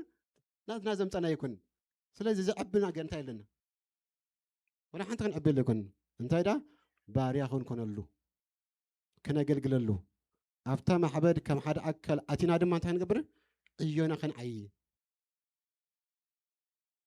ኣብኡ እምነ ክነንብረኡ እታ ህንፃ መታን ክትዓይ ክትህነፅ እግዚአብሔር ኣምላኽ ይመስገን ክብሮን ኣምላኽ ይኹን ስለዚ እታ ማሕበር ናብ ልክዕ ምልኣቱ መታን ክትዓቢ እዛ ማሕበር ኣምላኽ ናብ ምንታይ ክትዓቢ ናብ ልክዕ ምልኣት ክርስቶስ ክትዓቢ መታን نقوليهم هواريات نقوليهم نبيات نقوليهم قاسوت نقوليهم ممهران هذا يبلنا معرف في سم معرف 4 مات كابتن شوعات داخله متهمنا شوعات 7 3 زلو نسونا نركب مع زياب املاح مسكن ስለዚህ እትና ያገልግሎት ጸጋ እቲ መንፈስ ዝና ጸጋ እዚያ ቢንታ ንረኽቦ ኣብ ሮሜ ምዕራፍ 12 ካብ 3 ጀሚሩ እንተዳን ቢምናዮ ኣብ ንረኽቦና እቲ ናይ ክነገልግል ኣምላኽ ብከምኡ ዝህበና ጸጋ ብፍላይ ከዓ ኣብ ቀዳማይ ቆሮንጦስ ምዕራፍ 12 ዘሎ ኣብኡ ትሽዓተ ውህበታት ዘርዚረሎ ትሽዓተ ዝተፈላለዩ ውህበታት ይገረሎ ኣምላኽ ዘርዚረሎ እግዚአብሔር ኣምላኽ ይመስገን ስለዚ እቲ ሓደ መንፈስ ከዓ እንታይ ይገብር ከም ዝደለየ ገይሩ የማቕሎ እግዚአብሔር ኣምላኽ ይመስገን ከም ዝደለየ ገይሩ ንሕና ከም ዝደለና ዘይኮነስ እንታይ ዳ ንሱ ከም ዝደለየ ገይሩ ንነፍሱ ወከፍና ትዝግባእና ይበና እግዚአብሔር ኣምላኽ ንሱ ስለ ዝፈልጥ እንታይ ክንወሃብ ከም ዘለና እንታይ ይገብር እንታይ ኮንና ንፈልጥ እንታይ ዳ እቲ መንፈስ በዓል ይፈልጥ ስለዚ መመቂሉ ከዓ እንታይ ይገብርና ይህበና እግዚአብሔር ኣምላኽ ይመስገን ክብሩን ኣምላኽ ይኹን ሕጂ እንታይ ኢና ንገብር ንሕና ግን ኩሉ ግዜ መድረክ ዝወፃ ጥራይ ኢና ንርኢ ንአና ጸጋ ኢልና እንዛረበለን ነው ጸጋ ንጥንበይ ምዕንጋል ኣብ ገዛኻ ኺድካ ጸሎት ምጽላይ ዝደኸሙ ድዮም ምብጻሕ ድዩ ኣብ ኮታቡ ተዘርዚሮም ኣለዉ እዚኦም ብፍላይ ብሕቡእ ዝግበሩ ነገራት ጸጋ እዮም እዚኦም እግዚኣብሔር ኣምላኽ ይመስገን ክብረና ኣምላኽ ይኹን እንተሪኢኹም ሕሙም ዝበጽሕ ዝድውል ዘበልስ በቃ ጊፍት እዩ ሕጂ ኩልና ክንገብሮ የብልና ማለት ክንገብሮ ኣለና ግን it's gift ኣምላኽ ዝሃቦ እዩ ስለዚ ስለምንታይ ከምዚ ይገብር ኢልና ንዑኹን ክንብሎ ይብልናን በቃ ይኽእል ንሱ ብኡ እግዚኣብሔር ባሪኽዎ ኣሎ እግዚኣብሔር ብኡ ጸጋ ሂብዎ ኣሎ ብኡ ከዓ ይገልግል ንዓኻ ኸ ባኻል ሂቡካ ኣሎ እግዚኣብሔር ኣምላኽ ይመስገን ሓድሓደ ግዜ ሳብ ክንዲ ሰብ ትንሕለቕና ዋይ ከምዚ ይገብር ነይሩ ዋይ ማዕረ ከምዚ ማዕረ ክንዲ ለዋህ ክኸውን ዘይነበሮ ከምዚ ኖ እግዚአብሔር ከምኡ ገይርዎ ኣሎ እግዚአብሔር ይጠቐመሉ ንሱ እግዚአብሔር ኣምላኽ ይመስገን ጸጋ ይናዑ በቃ እግዚአብሔር ከምኡ ገይርዎ እግዚአብሔር ኣምላኽ ይመስገን ኣብ ውሽጢ ከዓ ዕግበት ኣለዎ ጸጋ ኣምላኽ ናትካ እንተደኣ ኮይኑ ውሽጢኻ ዕግበት ኣሎ እግዚአብሔር ኣምላኽ ይመስገን ኤግዛክትሊ ናትካ እንተደኣ ኮይኑ ኣብ ጎንኻ ዘለዉ ሰባት እዮም ዕረፍቲ ዝረኽቡ ናትካ እንተደኣ ኮይኑ ማለት እዩ ኣብ ዘይናትካ ኣቲኻ ካልእ ሰብ ክትመስል ተደኣ ደሊኻ ግን ዘመን ሂወትካ ሙሉእ ብዘይ ዕረፍቲ እስኻ ይትዓርፍ ምሳኻ ዘለዎ ይዓርፍ ኣይትዓቢ ድንቂ ኮይንካ ብኣ ትነብር ነተን ዝበሃላ ጥራይ ትደጋግም ዘይናትካ እንተደኣ ኮይና ማለት እዩ ናትካ እንተደኣ ኮይና ግን እንተ ጻዓርካ እንተ ደኸምካ ድኻም ይኮን ወላ እኳ ብስኻ ተደኸምካ ውሽጥኻ ግን ኩሉ ግዜ ይሕጉስ ደስ ይብሎ እቲ ጎንኻ ዘሎ መገላገልትኻ በኣኻ ዕርፍ እዩ ዕርፍ እዩ በኣኻ ደስ ዝብሎ በተባኻ ዘሎ ጸጋ እግዚአብሔር ምክንያቱ ትክክል ስለ ዝኾነ እግዚአብሔር ትክክል ስለ ዝገይሩ ዝሃቦ እግዚአብሔር ኣምላኽ ኣብ ዘይናእትካ እንተኣቲኻ ግን ሕግግ እያ ኩሉ ግዜ መቸም ኩሉ ግዜ መብዛሕትና ምንታይና ንጀምር ኣገልግሎት ክንጅምር ከለና ብመዘምራን ንጀምር እግዚአብሔር ጽቡቕ እቲ መዘምራ እንታይ ያ ኣብኡ ክፈልየና ይኽእል እግዚአብሔር ምክንያቱ ዝበዝሑ ትረኢኹም እቶም መገልገልቲ ዓበይቲ ዘለዉ ሕጂ ብኦም ጀሚሮም ዳርጋ ኣነ ዝፈልጦም ብዙሓት بمزمران زي حالة درجة محجين يوم أي كان كوينا من ريم قلقلتي زوج حبوي محلفة لذي أبو بتفكر نتاي ناتنا أي يوم مخانو وين إجابير ترى حاتيتنا يو فلت نقرأنا يخلي إجابير أنا سأجاي في الدنيا أي رد أني نزبل سمت لا يحلي لومي إجابير دمس اللو أبغى أنت يسمع دمس أي سمع أنت لا تسجلنا ناو بركز بتخكل تنانا زغنا እግዚአብሔር ክበናይ ኦሬዲ ሂብናኒ ግን ክነግረናይ ማለት ክፍልጠናይ በብዙሕ መንገድ ገር እግዚአብሔር አምላክ ይመስገን ድምጽኻ ድምጹ እንተ ራዚ ሰምዕ ኮይን ካይ ትሽግር እግዚአብሔር ይመስገን እዚ ናይ አገልግሎት ጸጋ እታ ማሕበር እንታይ ንክትከውን ዝወሃበና ንክትህነጽ ዝወሃበና ጸጋ ዝሃለው ይሃለወኒ ዝኾነ ይኩን ወላ መዝሙር ዝኾነ ይሃለዋና አና ኣብ ገዛ ብዝተዓጾ ቤት ኮይነ በይነይ እንተዘመርኩ ንመን ይሃንጽ ሓደ ሰበኻ ወይ ሓደ መምህር ከዓ ንፉእ ምግላጽ ዘለዎ ኣብ ገዛኡ ኮይኑ በይኑ እንተዳ ሰቢኹ መጀመርያ ጥዑ ይኮንን ካልኻ ዝሃንጾ ሰብካ የለን ኖ ከምኡ እዩ ምግባር ጌጋይ ማለት ግን ኣትልቲ ታሽሙ ክነግረኩም ኢለት እዩ በይንኻ እንተዳ ኮይንካ ሶልካ እንተዳ ሰቢካሲ ንመን ትሃንጽ በይንኻ ንመን ትሃንጽኻ እትስተውሃብ ካዮ ኣብዚ ማሕበር ሸር እንተራእ ጌርካዮ ኣሽሪፍ ካየ ግን ኣነ ይህንጽ ሓወይ ይህንጽ እግዚአብሔር ኣምላኽ ይመስገን ሰኻታ ማሕበርካ እንታይ ትረክብ መልኣትካ እትረክብ እግዚአብሔር ኣምላኽ ይመስገን ሓደ ግዜ ከንታይ ኣሎ ኣነስ ድኹም እንዲ ኣነስ ወላ ሓንቲ ከምዚ ዝገብር ከመይ ከገልግል ብቑዕ ኣይኮንኩን ብቑዕ ዝኾነ ሰብ ወላ ሓደ የለን ነብሲ ከገልግል ብቑዕ ኩሉ ብቑዕ ስለ ዝኾነ ኣይኮን ዘገልግል ብምሕረት ኣምላኽ ዘገልግል ዘሎ እግዚአብሔር ኣምላኽ ይመስገን ስለዚ ከምዚ ዓይነት ሓሳብ እንተራሃልኩም ኣይሰርሐኒ ማለት እዩ እግዚአብሔር ክድግፈኩም ከምዝና ኣና ዝድግፈና ኣብዚ ከነገልግል ከለና 100% ፍጹማን ስለ ዝኾነ ኣይኮንን ኣምላኽ ግን ብምሕረት ኣምላኽ የንብረና ኣሎ እግዚአብሔር ኣምላኽ ይመስገን ስለዚ እግዚአብሔር ክድግፈኩም እዩ ኣቕሚ የብለይን ድኹም እየ ትረእ ትብሉ ካሃሊኹም ኣነስ ነዚ ይበቀነ ኖ እግዚአብሔር ብቑዕ ገብረና እዩ ብቑዓት ገብረኩም ገብረክን እግዚአብሔር ኣምላኽ ይመስገን ክብረና ኣምላኽ ይሁን ስለዚ ነታ ኣካል ዝኾነት ማሕበረት ዝውሃብ ናይ አገልግሎት ጸጋ እቲ መንፈስ ከዓ ከምቲ ዝደለየ ገይሩ ይህበና እግዚአብሔር ኣምላኽ ይመስገን እግዚአብሔር ይመስገን ኣብ ሓንቲ ዓይነት ጸጋ ኩልና ፎካስ ክንገብር ዘይኮንናሲ መቸም ዘመን እዚ ምንታይ ዘመን ይመስልኩም ናይ ነቢያት ዘመን እዩ ይበሃል ማለት እዩ ኣነ እኳ ግን እዚ ዘመን እዚ ናይ ነቢያት ዘመን ዘይኮነስ ናይ ክርስቶስ ዘመን እዩ ኣሜን ዶ ናይ ክርስቶስ ዘመን እዩ እግዚአብሔር ኣምላኽ ይመስገን ኩሎም ማዕረ እዩ ሓደ ካብቲ ሓደ ኣይባለፅን እዩ ናይ ክርስቶስ ዘመን እግዚአብሔር ኣምላኽ ክርስቶስ ብጸጋ ዝብኸሉ ዘመን እግዚአብሔር ኣምላኽ ይመስገን ክርስቶስ ወዲ ኣምላኽ መድሓኒ ንሱ ምዃኑ እግዚአብሔር ኣምላኽ ይመስገን ካልእ ትሕት ክብል ንሱ ግን ልዕል ክብል ይግብእ እግዚአብሔር ኣምላኽ ይመስገን ስለዚ ናይ መምሃራን ዘመን ናይ ጓሶት ዘመን ናይ ነቢያት ዘመን ዝበሃል መጽሓፍ ቅዱሳዊ ኣይኮነን ክርስቶስ ናይ ክርስቶስ ዘመን እዩ ዘመን እዚ እግዚአብሔር ኣምላኽ ይመስገን ሕጃ የሉና ማለት ዘይኮነስ እቲ ሓደ ካብቲ ሓደ ግን ኣይበልፅን ኩሎም ነታ ምህናፅ ናይ ማሕበር ዝወሃቡ ጸጋታት እዮም እግዚአብሔር ይመስገን ስለዚ ናይ ዘመን ክርስቶስ ዳ እምበር ዘመን ምሕረት ንምችና ዓመተ ምሕረት ዲኮና ንብሎ ዓመት ናይ ምሕረት ክርስቶስ ኩሉ ዘመንና ክርስቶስ ክኸብረሉ ክብርን ኣምላኽ ይኹን ብከምዚ ዓይነት ማይ ሰይት ክንመላለስ እግዚአብሔር ኣምላኽ ይመስገን ኣምላኽ ይርዳእና ክብርን ኣምላኽ ይኹን ካልኻ ናይ መከራ ግዜ ዝወሃበካ ጸጋ ንመከራ እንታይ ዝወሃበካ ንመከራ ዝወሃበካ ኸ ጸጋ ኸ ኣሎ ኦኬ ዝረአየ ድሓን ፊልጵ ምዕራፍ 1 29 ማለት እዩ እቲ ኣባይ ዝረአኹሞ ሕጂ እውን ኣባይ ትሰምዖ ዘለኹም ገሊ እንታይ ኣባይ ዝረአኹሞ ጳውሎስ ኣብ እስር ቤት ከሉ ይፅሕፎ ዝፅሕፎ እዚ እቲ ኣባይ ዝረአኹሞ ሕጂ እውን ኣባይ ትሰምዖ ዘለኹም ገሊ ከምኡ ዝበለ እናበፅሐኩም ሳላ ክርስቶስ ምእንቶ መከራ ድማ ክፀጉ እምበር ብኡ ክትኣምኑ ጥራይ ኣይኮነን ጸጋ ተዋሂብኩም ግን ጸጋ እንተዳ ብዙሕ ኢልናስ ወይ ገለ ገይረ ኣሎ ወይ ዝኾነ መርገም ኣለዎ ኢና ንብል ኣይኮነን እንዴ ከምኡና ዝኾነ ሽግር እንተዳ በፂሕና ክኸውን ይኽእል ኣይደን ነው ግን ንመከራ ግዜ ዝወሃበካ ጸጋ ኣምላኽካ ኣሎ ነቲ መከራ ክርስቶስ መዋፅኦ መታን ክትረክብ እግዚአብሔር ብኸምኡ ጸጋ ሂበካ ምክንያቱ ንኸድሕኖ ጥራይ ኮነ ጸጋ ተዋሂብኩም ኢለና ኣሎ ውሉድ ኣምላኽ ክትኮኑ ጥራይ ኮነ ጸጋ ተዋሂብኩም ካህናት ክትኮኑ ጥራይ ኮነ ጸጋ ተዋሂብኩም እንታይ ዳ ብኡ ኣሚንኩም ስለኡ መከራ ከዓ ክትጸግቡ ስለ እንታይ ስለ ክርስቶስ ብኻልእ መከራ እንተዳ ሃልያ ብኻልእ ሃትፀባፀባ ማለት እዩ ንፀባፀባ ብኻልእ ማለት እዩ ግን ናይ ክርስቶስ ምዃንና ብሰንኩ እንተዳ መከራ ዝመፀና ሃልዩ ክንሕጎስ ዝግባአና ሲቹዌሽን ኣይሕጉሰናኒ ግን ከምኡ ዝብለና ቃል ኣምላኽ ኩነታት ከቢድ እዩ ኣብ ባኻብ መፅሓት ማለት እዩ ግን ነቲ ቃል ኣምላኽ ከዓ እንታይ ንገብሮ ንኽእልና ክንክሕዶ ካ ይንኽእልና ምክንያቱ ካልእ ካ ነምፀልኩም እግዚአብሔር ኣምላኽ ይመስገን ኣብ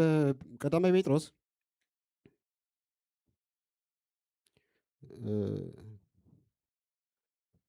ምዕራፍ 2 ጥቕሲ 19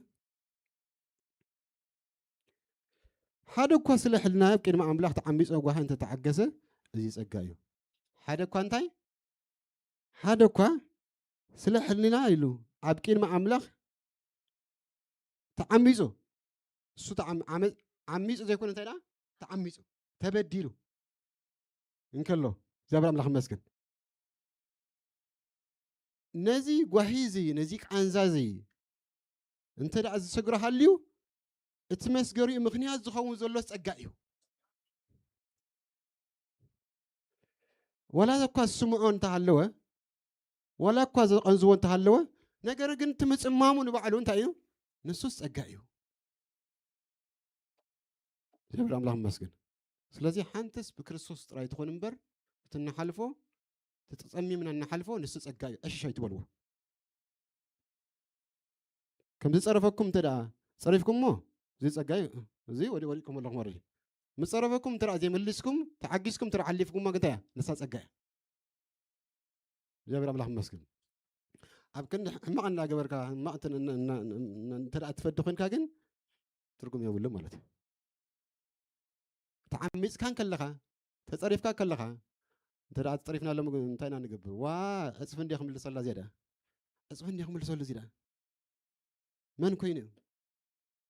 ናብ ስጋወን ኣነ ንምለስ ናብቲ ስጋና እናኣቱ ናብቲ ገዲፍና ኢና ንብል ስጋስ እንደገና ከ ናብቲ ከረጢትካ ናኣቱ ነባል ክርስቶስ ምስ ፀረፎስ መሊሱ ዘይፀረፈ نوع مثال يكون نحز قبانا هجي كم انت تكون تحت سب زلها خوين كيس معك كوادا لا سب خاز الله تسمي من تحلف كل خنتها لا سب خاز الله كريستوس صحت مسبل ايو لا كل እግዚአብሔር غير እግዚአብሔር አምላክ መስገን تحت كل مش تحت لكريستوس ስለዚህ አምላክ ካብ لا كل خاص ብለ ለብሎ እግዚአብሔር አምላክ መስገን ስለዚህ እትብርቱ ሕሳብ ይተጸሚ መዝሐልፍ ትብርቱ ሕሳብ እግዚአብሔር አምላክ መስገን ስለዚህ ብዙ ተፋለ ምክንያት ስለ ክርስቶስ ይልና እንኸፍሎ እንተ ተዋጋ ሓልዩ እግዚአብሔር አምላክ መስገን ትምጽማም ትምዕጋስ ንባዕሉ እንታይ ንሱ ጸጋይ እግዚአብሔር መስገን ስለዚህ አይሸሽክ ንብሎ አይግበአና አምላክ መስገን እቲ ቀንዲ ሐሳባይ እግዚአብሔር አምላክ መስገን ጸጋ አምላክ ሰማይን ምድርን ንምጥቕላል ከኣይ ወሃበና ሰማይን ምድር መቸም ኣብዚኣ እንከልና ኣብ ሓንቲ ቦታ እንከለና ኣብ ሓንቲ ዓራት እንከለና ወይ ሓንቲ መንበር ከለና ሰድያ እንከለና ኣብ ሓደ ቦታ እንከለና ከመይ ገይሩ ሰማይን ምድር ዝጥቕልል ዝብል ሓሳብ ክመፀና ይኽእል እዩ እግዚአብሔር አምላክ መስገን እታ ኣብ ኤፌሶን ዘላ ቃል ዓንተ ወዘንበብናያ ግን ኤፌሶን ምዕራፍ ሓደ ዘላ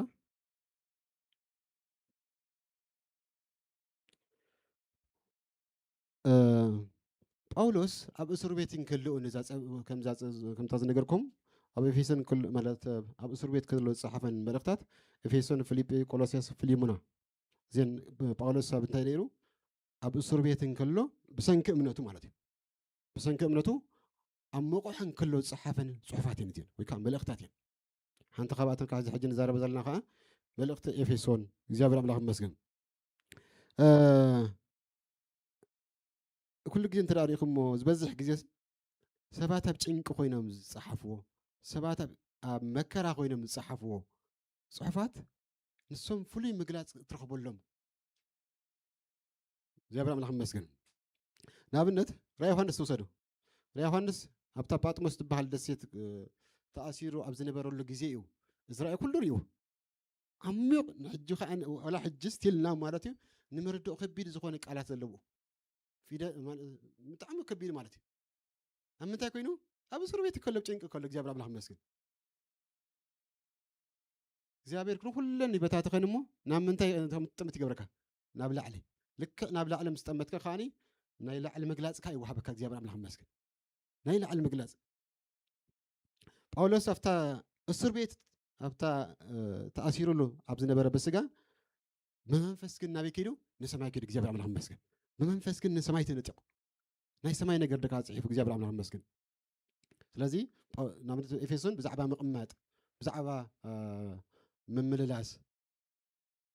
እያ ተዛርብ እግዚአብሔር አምላክ መስገን ብዛዕባ ምቕማጥ ብዛዕባ ምምላስ ብዛዕባ ካለ ከዓ ብዛዕባ ምውጋእ ከዓ ብዛዕባ ምውጋእ እግዚአብሔር አምላክ መስገን መጀመርያ ብዛዕባ ተቐሚጥና እየ ዘለና ይዛረበና ዳሕራይ ከዓኒ ከመይ ግና ክንነብር ከም ዘለና ከዓኒ ከም ምዕራፍ 4 ተጀሚሩ ከዓኒ እንታይ ይገብረና ይነገረና ማለት ምዕራፍ 6 ተላኺና ከዓ ንዋጋእ ከም ዘለና ከዓ እንታይ ዓይነት ትውግእ ግን ኣብኡ ተፃሒፉልና ለእግዚአብሔር አምላክ መስገን ክብሪ ንኣምላኽ ይኹን ስለዚ እግዚአብሔር ብዙሕ ግዜ ደቂ ሰባት ኣብ ጭንቆም ኣብ መከረኦም ኣብ ማእሰርቶም ሰማያዊ ምግላፅ ይሂብዎም ኣሎ እግዚአብሔር አምላክ መስገን ክብሪ ንኣምላኽ ይኹን ከምዚ ዓንተ ብዙ ነገርኩም ከዓኒ በዓል ፊልጵስ በዓል ፊልሞና ቆላስያስ ኤፌሶን ከምኡ ከዓ በዓል ዳንኤል በዓል ሕዝቅኤል በዓል ኤርምያስ እዚኦም ጭንቂ መከራ ዝነበሩ ስደት ግዜ ዝነበረሉ ግዜ እዮም እቲ ፅሑፋት ተፃሒፉ እግዚአብሔር አምላክ መስገን ክብሪ ንኣምላኽ ይኹን መብዛሕትኡ ኩሉ ግዜ ምስ መቸልካ ምስ ተማልአልካ ኣቓልቦኻን ሃንቀውትኻን እቲ ከቢብካ ዘሎ እዩ ዝሕዞ ብኡኻ ትውሰድ ኣብ ከባቢኻ ዝኾነ ነገር እንትደኣ ዘይሃልዮ ግን ኩለን እተን ምስ ከባቢኻ ዝረኸባ እግዚኣብሔር ቆራሪፅዎን ስለ ዘሎ ንምስ ምንታይ ይርክብካ ምስ ላዕሊ ይርክብካ ስዑ መንፈሳዊ ምግላፅካ ይህዋበካ እግዚአብሔር አምላክ መስገን ስለዚ እግዚአብሔር እንተኣቢኻ ናብ መከራ ይፀጥወካ ብዙሕ ግዜ ከዓ ንመግን ፅቡቕካ ኮይኑካ ይፀፅንሕ ንባዕልና ሕጂ ሓደ ካብኡ ምስክር እያ ኣነ ኣብ ጭንቅን ኣብ መከራን ኣብ ምድረ በዳና ድሕና ብዙሓት ካብኡ ምስክር ኢኹም ዝበዛሕናስ ከምኡ ክበኹም ኢና እግዚአብሔር አምላክ መስገን ተወሊድና ወይ ብርኻ ከለና ወይ ማእሰርቲ ከለና እግዚአብሔር አምላክ መስገን ወይ ከዓ ኣብ ስደት ኣብ ካምፕ ከለና እግዚአብሔር ናብታ ተጥዕሞ ይወስደካ እግዚአብሔር ማለት ኩሉ እግዚአብሔር ይጥዕሞ እንዲ ግን ናብታ ጽምዋ ይወስደካ አባኻ ናይ ልቡ ይነገረካ ኣብዚ ዝምቹ ግዜ እንተዳ ናይ ልቡ ነገርካስ ግን በኸትካል ዝጥመት ዘሎ ንዓኻ ጥመት ብየማን ፀጋም ዝጥመት ነገር ኣሎ ንቀልብኻ ዝወስድ ነገር ኣሎ ይፈልየካ እግዚአብሔር አባኻ ናይ ልቡ የርእየካ ይነገረካ ናይ ልቡ እግዚአብሔር አምላኽ መስግን ክብርን አምላኽ ይሁን ስለዚህ መልእክቲ ኤፌሶን ብዛዕባ ምቕማጥ ምምልላስ ምውጋዕ ትምህርና እግዚአብሔር አምላኽ መስግን ሕጂ ከምቲ ብኡ ዝመደቦ ስምረቱ ነቲ ምስጢር ፍቃዱ እናፍለጥና ነቲ ናይ ምልኣት ዘመናት መጋብነቱ ኣብ ሰማይ ዘሎን ኣብ ምድሪ ዘሎን ኣብ ምንታይ ምታን ትቕለል ኣብ ክርስቶስ ምታን ክትቕለልስ ኣብ ምንታይ ውሓዞ ዝፀጋዚ ኣብ መሬት ይኮነ ዝብለና ዘሎ ኣባና ውሓዞ ኣባይን ኣባኻትኩም ኣባይን ኣባኽን ኣባይን ኣባኻና ውሒዝዎ ዘሎ ፀጋ ሕጂ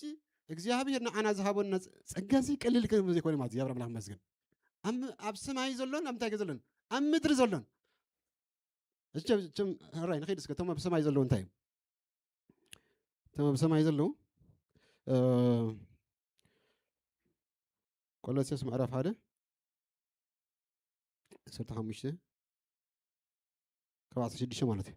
ኣብ ሰማያትን ኣብ ምድርን ዘሎ ዝረአን ዘይረአን ዝፋናት ኮነ ጎይትነት ሕልቀትን ወይ ስልጣናት ኩሉ ብኡ ተፈጢረሉ እሞ ኩሉ ብኡ ንዑን እዩ ተፈጢሩ ዘሎ ሕጂ ኣብ ሰማያት መላእክቲ ኣለው ኣብ ጠፈር ዘሎ ኩሉ ካብ ከዋኽብቲ ጀሚርካ ጋላክሲስ ኩሉ ፀሓይ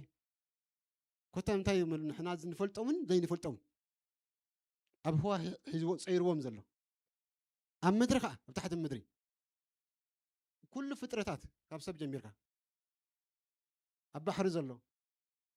ብድቃስ ዘገልግሉና ዘሎ ኣብዚ ቅድሚትና ኣለዉ እግዚአብሔር አምላኽ መስገን ሕጂ ኣብ ባሕሪ ዘለው ኣብ ምድሪ ዘሎ ኣብ ሰማይ ብላዕሊ ዘሎ እግዚአብሔር አምላኽ መስገን ኣብ ምንታይ መታን ክትቕለል ኣብ ክርስቶስ መታን ክትቕለል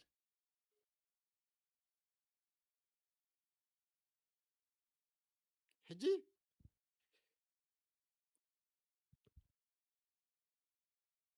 ብዙሕ ፀጋ ተዋሂቡና ኣሎ ንመጠቕላል ሰማይን ምድርን እዩ መቃላፍጠት ዘሎ ማለት እዩ ማሕበር ኣምላኽ ንመስፈሒ ዝኸውን ዘሎ ማለት እዩ ሓይሊ ከይተቐበልኩም ካበይ ከይትወፁ ካብ ኢየሩሳሌም ከይትወፁ ሓይሊ ምስ ተቐበሉ ግን ኣብ ምንታይ ኣብ ኢየሩሳሌም ኣብ ይሁዳ ኣብ ሰማርያ ክሳዕ ወሰን ምድሪ ፀጋ ክሳዕ ወሰን ምድሪ ይበፅሕ እቲ ሓይሊ ክሳዕ ወሰን ምድሪ ይበፅሕ ወንጌል ክሳዕ መጨረሻ ከይትሰብከ ኢሉ ኣብ ምዕራፍ 24 ማቴዎስ ማለት እዩ ክሳዕ ኣብ ወንጌል ኣብ ኩሉ ፍጥረት ከይበፅሐ መወዳእታ ኣይኸውንን እዩ ስለዚ እዚ ወንጌል ካብ ምንታይ ዝበፅሕ ብፀጋ ብናተይን እናትኩም ፀጋ እዩ ዝበፅሕ ኣብ ኩሉ ዓለም ብፀጋ ደይኮነ ብፅሕዎ እቶም ሃዋርያት ናይ ፀጋ ወንጌል ሒዞም ደይኮነ ሰብ ይኹም እግዚአብሔር አምላኽ መስገን እሱ ከዓ ክርስቶስ ወዲ ኣምላኽ ኣብ ኩሎም ፍጥረታት ሰብ ይኹም እግዚአብሔር አምላኽ መስገን እግዚአብሔር ይመስገን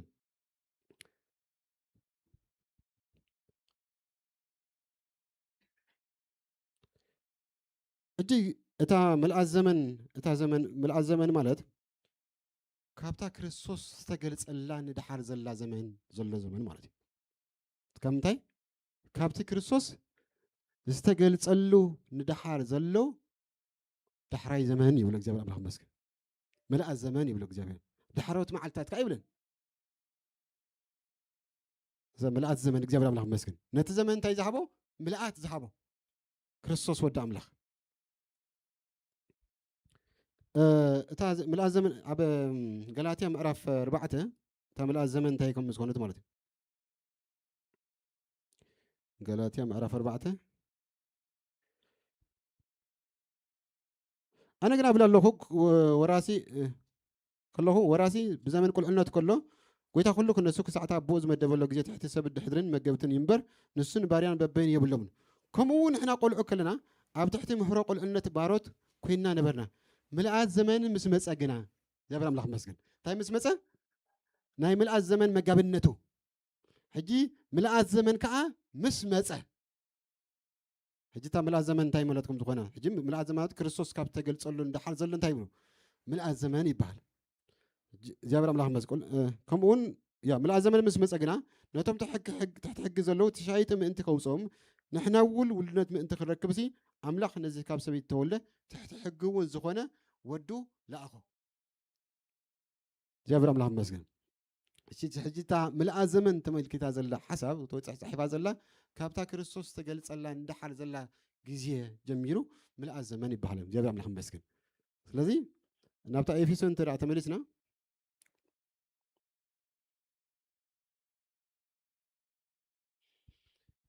ስለዚ ከምቲ ብኡ ዝመደቦ ስምረቱ ነቲ ምስጢር ፍቓድ እናፍለጠና እንታይ እዩ ምስጢር ፍቓድ ኸ ምስጢር ፍቓድ ይኹን ምከላስ እንታይ እዩ ሰማይን ምድርን ኣብ ክርስቶስ በቲ ኣባና ዘፍሰሶ ጸጋ ገይሩ ክጠቕልሎ እግዚአብሔር ኣምላኽ መስግን ስለዚ ብመጠን እቲ ጸጋ ዝበዝሐልና ብመጠን እቲ ሓይሊ ዝበዝሐልና መንግስቲ ክርስቶስ ካ እንታይ ነገር ትኸይድ እንዳሰፍሐት ትኸይድ كانت يمثلني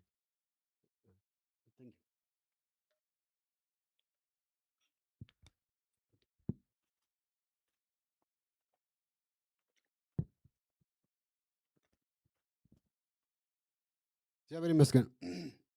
ስለዚህ ጸጋ ብዝበዝሐልና መጠን ሓይሊ ብዝበዝሐልና መጠን እታ መንግስቱ እንታይ ነገር ትኸይድ እንዳዓበየት ትኸይድ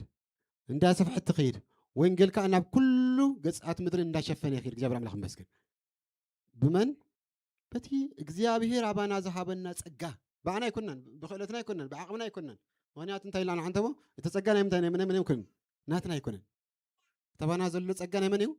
ናይ ወሃቢ እዩ እግዚአብሔር ኣምላኽ ይመስገን ስለዚ እቲ ባና ዘወሓዞ ጸጋ ግን ንምንታይ ይጠቅም እዩ ኣብዚ ሃሌሉያ ንምባል ጥራይ ዘይኮነስ ኣብዚ ንምዝማር ጥራይ ዘይኮነስ ኣብዚ ንምንባይ ጥራይ ዘይኮነስ እንታይ ደኣ ኣብ ሰማይ ዘሎ ኩሉ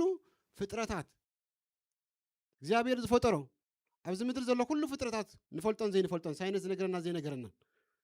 እዚ ኩሉ ንምንታይ ይኸውን እቲ ኣባና ሒዙ ዘሎ ጸጋ ተዋሂቡ ዘሎ ጸጋ እስክጥቕልሎ እግዚአብሔር ኣምላኽ ይመስገን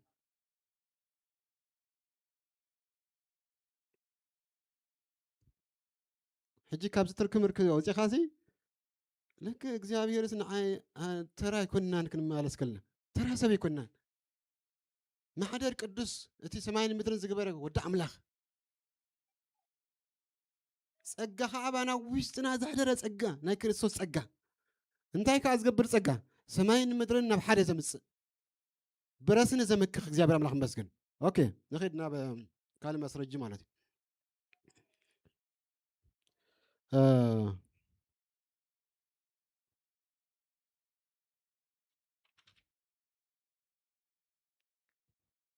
ኣብ ካልኣይ ጴጥሮስ ምዕራፍ 3 ካልኣይ ጴጥሮስ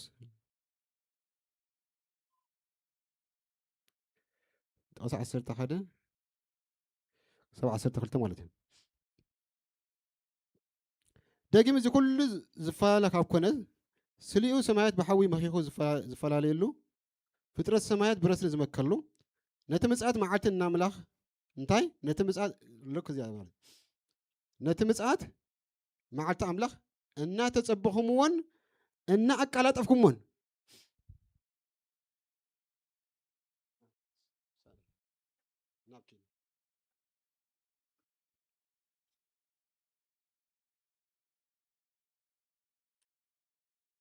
ካልኣይ ጴጥሮስ ምዕራፍ 3 ጣዕሳ 11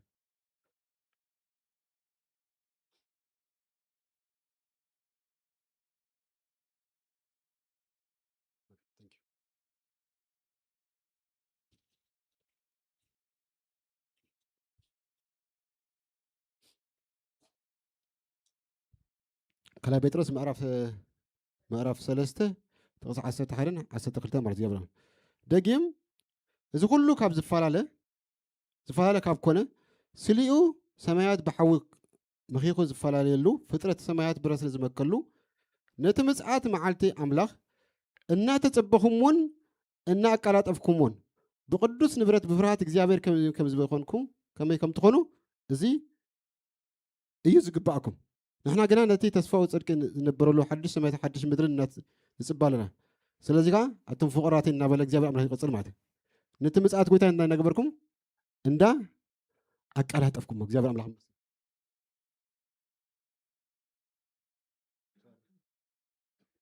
እግዚአብሔር ይመስገን። ስለዚህ ነቲ ምጽኣት ከዚጋ እናቀላጠፍኩሞን እናተጸበኹሞን እንታይ ነገበርኩሞን እንዳቀላጠፍኩሞን። ስለዚህ ኣብኡ እንተራ ሪኢኹሞ ሰማይን ምድርን ብረስኒ ክመክኽ ይብል መኺኹ ተገብር እዩ ናብ ዘይምህላው ክኸይድ እዚ ገነት ኣብዚ ምድሪ ክትከውን እዚ ኣይጠፍእን እዩ ዝብሉ እዚ ምድሪ ዘለናዮ ጥራይ ክልወጥ እዩ ብኮሎ እምበር እንታይ ገብኒ ኣይልወጥን ነው። እዚ ንሪኦ ዘለና ሰማይን ምድርን እንታይ ክገብር እዩ ከም ዓለባ ክትቕለል እዩ። ሓደ መዓልቲ ትመር እግዚኣብሔር ኣምላኽ ይመስገን እግዚኣብሔር ከምኡ ገብሮ እዩ። ሕጂ ናብኡ ዝወስደና ከዓ ንሕና ምቅልጣፍ ኣለና ማለት እዩ። ስለዚ ወንጌል ክንምስር ከለና እንታይ ንመርታ ምጽኣት ኮይታ ነቃላጥፈልና ማለት እዩ። ክርስቶስ ምጽኣት እንታይ ይገብረልና ነቃላጥፈልና እግዚኣብሔር ኣምላኽ ይመስገን። ምክንያቱ ወንጌል ናብ ኩሉ ንዝርግሕ ዘለና ኣብ ኩሉ ነብፅሕ ዘለና እግዚኣብሔር ኣምላኽ ይመስገን። ብምንታይ በቲ ፀጋፋና ዝሃበና ክርስቶስ ዝሃበና ጸጋ እግዚአብሔር ይመስገን። ክብርና ኣምላኽ ይሁን። እተን ዳሕረወት ዘመናት ኣብ ግብረ ሐዋርያት ምዕራፍ 2:17 በተን ዳሕረወት መዓልታት ኢልዋል እግዚአብሔር ኣምላኽ ይመስገን። ብዛዕባ ጴጥሮስ ተሲኡ ክዛረብ ከሎ ካብ ይኤል ምዕራፍ 2 ጠቂሱ በተን ዳሕረወት መዓልታት ኢሉ ነቲ ብይኤል ምዕራፍ 2 ካብ 28 ግዜ ተጠቂሱ ዘሎ ሓሳብ ንዑ ኮት ገይሩ እንታይ ገብሮ ይዛረበሉ እግዚአብሔር ኣምላኽ ይመስገን። ስለዚ ዳሕረወት መዓልታት كابلنا እግዚአብሔር ኣምላኽ ይመስገን። ኣብ ካልኣይ ጢሞቴዎስ ምዕራፍ 3 ጥቕስ ሓደ ከዓ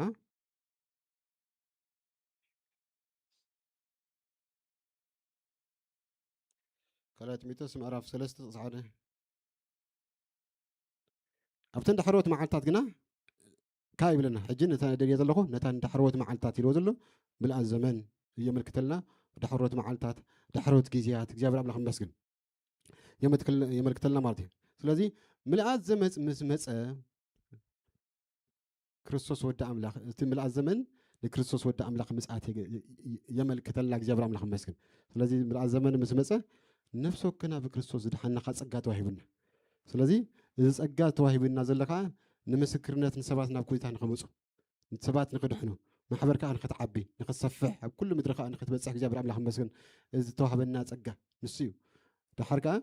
ናብ ኩሉ ፍጥረት እንተዳ ክርስቶስ ተሰቢኹ ኣብ ኩሉ ጫፍ እንተዳ በፂሑ እንታይ መፅኦም ኾነ ማለት እዩ ብድሕሪኡ ብድሕሪኡ ከዓ ምጽኣት ይኸውን። ምጽኣት እንተዳ ኮይኑ እንታይ ኮይኑ ኣሎ ማለት እዩ ምጥቕላል ሰማይን ምድርን እንታይ ኮይኑ ኣለዎ በፂሑ ኣሎ ማለት እዩ። ክብረን ኣምላኽ ይኹን። ስለዚ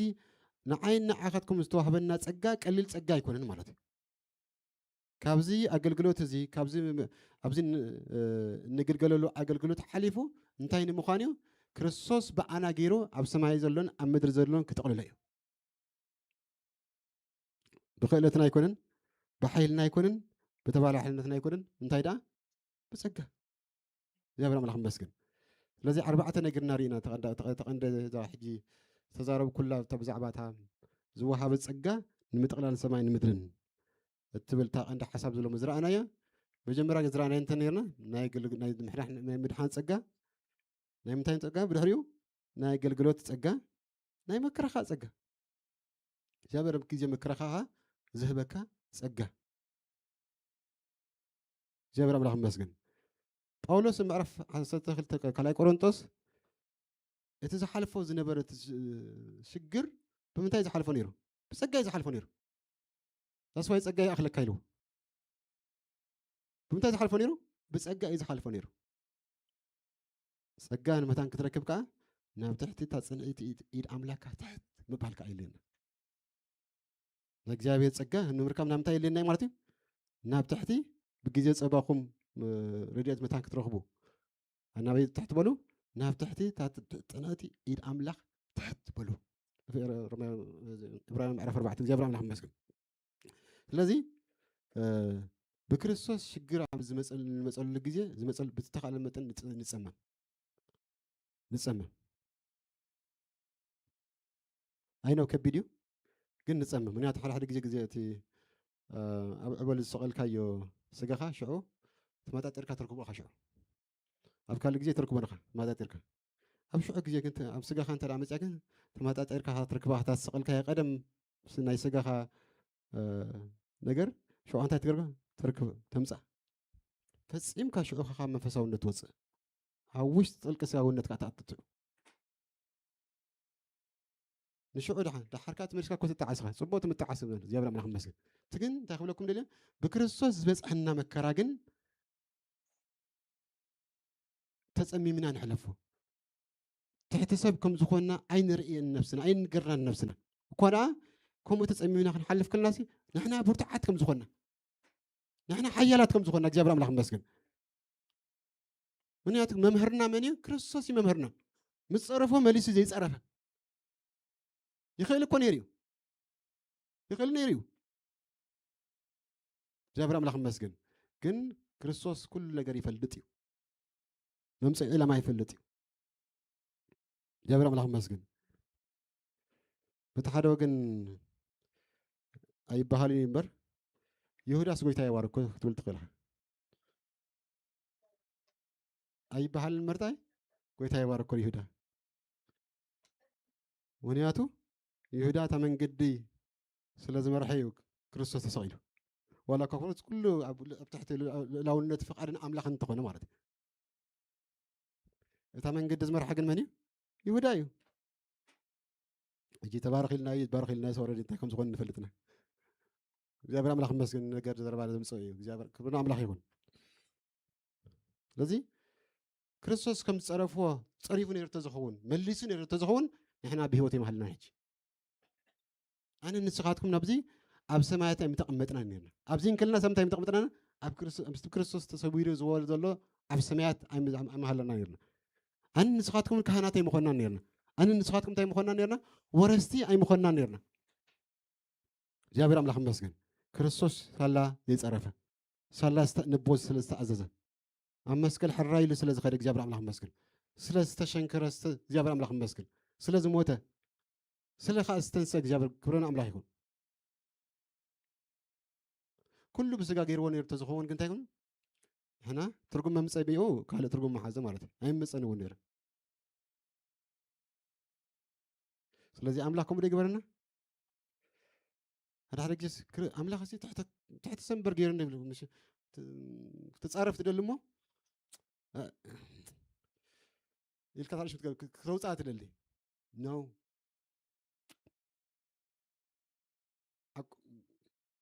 زكت تصوادا هاي توصا جابر أملاك مسكن تا تتصمم كم حلافك ساتصقع ناي كريستوس مثالي انس أنا كويشتنا زدفعنا لكم أوتات كريستوس كن كويش زدفع أين برون كويش زدفع أين برون كريستوس أنا جن أدم أبو بحر سلنا تينا كويشتنا يدفعنا ولا أنت زيبنا تجبرنا ولا تتصممنا يا كويشتنا يدفعنا جن أتليست جن تجرنا تبيتنا حزنا يو نعو بسجان حلفه كبرنا الله يكون نصلي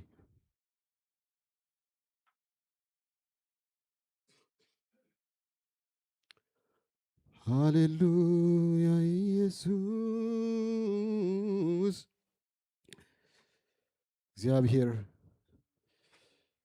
ነመስግነካለና በጸጋ ስለዚህ እንጀርበብካና ክርስቶስ ወደ አምላክ ተባናዝ ፈሰሰ ጸጋ አባናዝ ወሐዘ ጸጋ በጠቅላላ ሰማይን ምድርን ስለዝኾነ እግዚአብሔር ለተጻዋዕትና ክንፈልጦ እግዚአብሔር አምላክ አባናዝ ዘፍሰሶ ነገር እንታይ መኾነ ክንፈልጥ እግዚአብሔር ብልክ ንፈልጦካ انت كنا جن كحلف بزبلة نفلت إجابير هاللويا أباينا بخاتكم زفاس السجة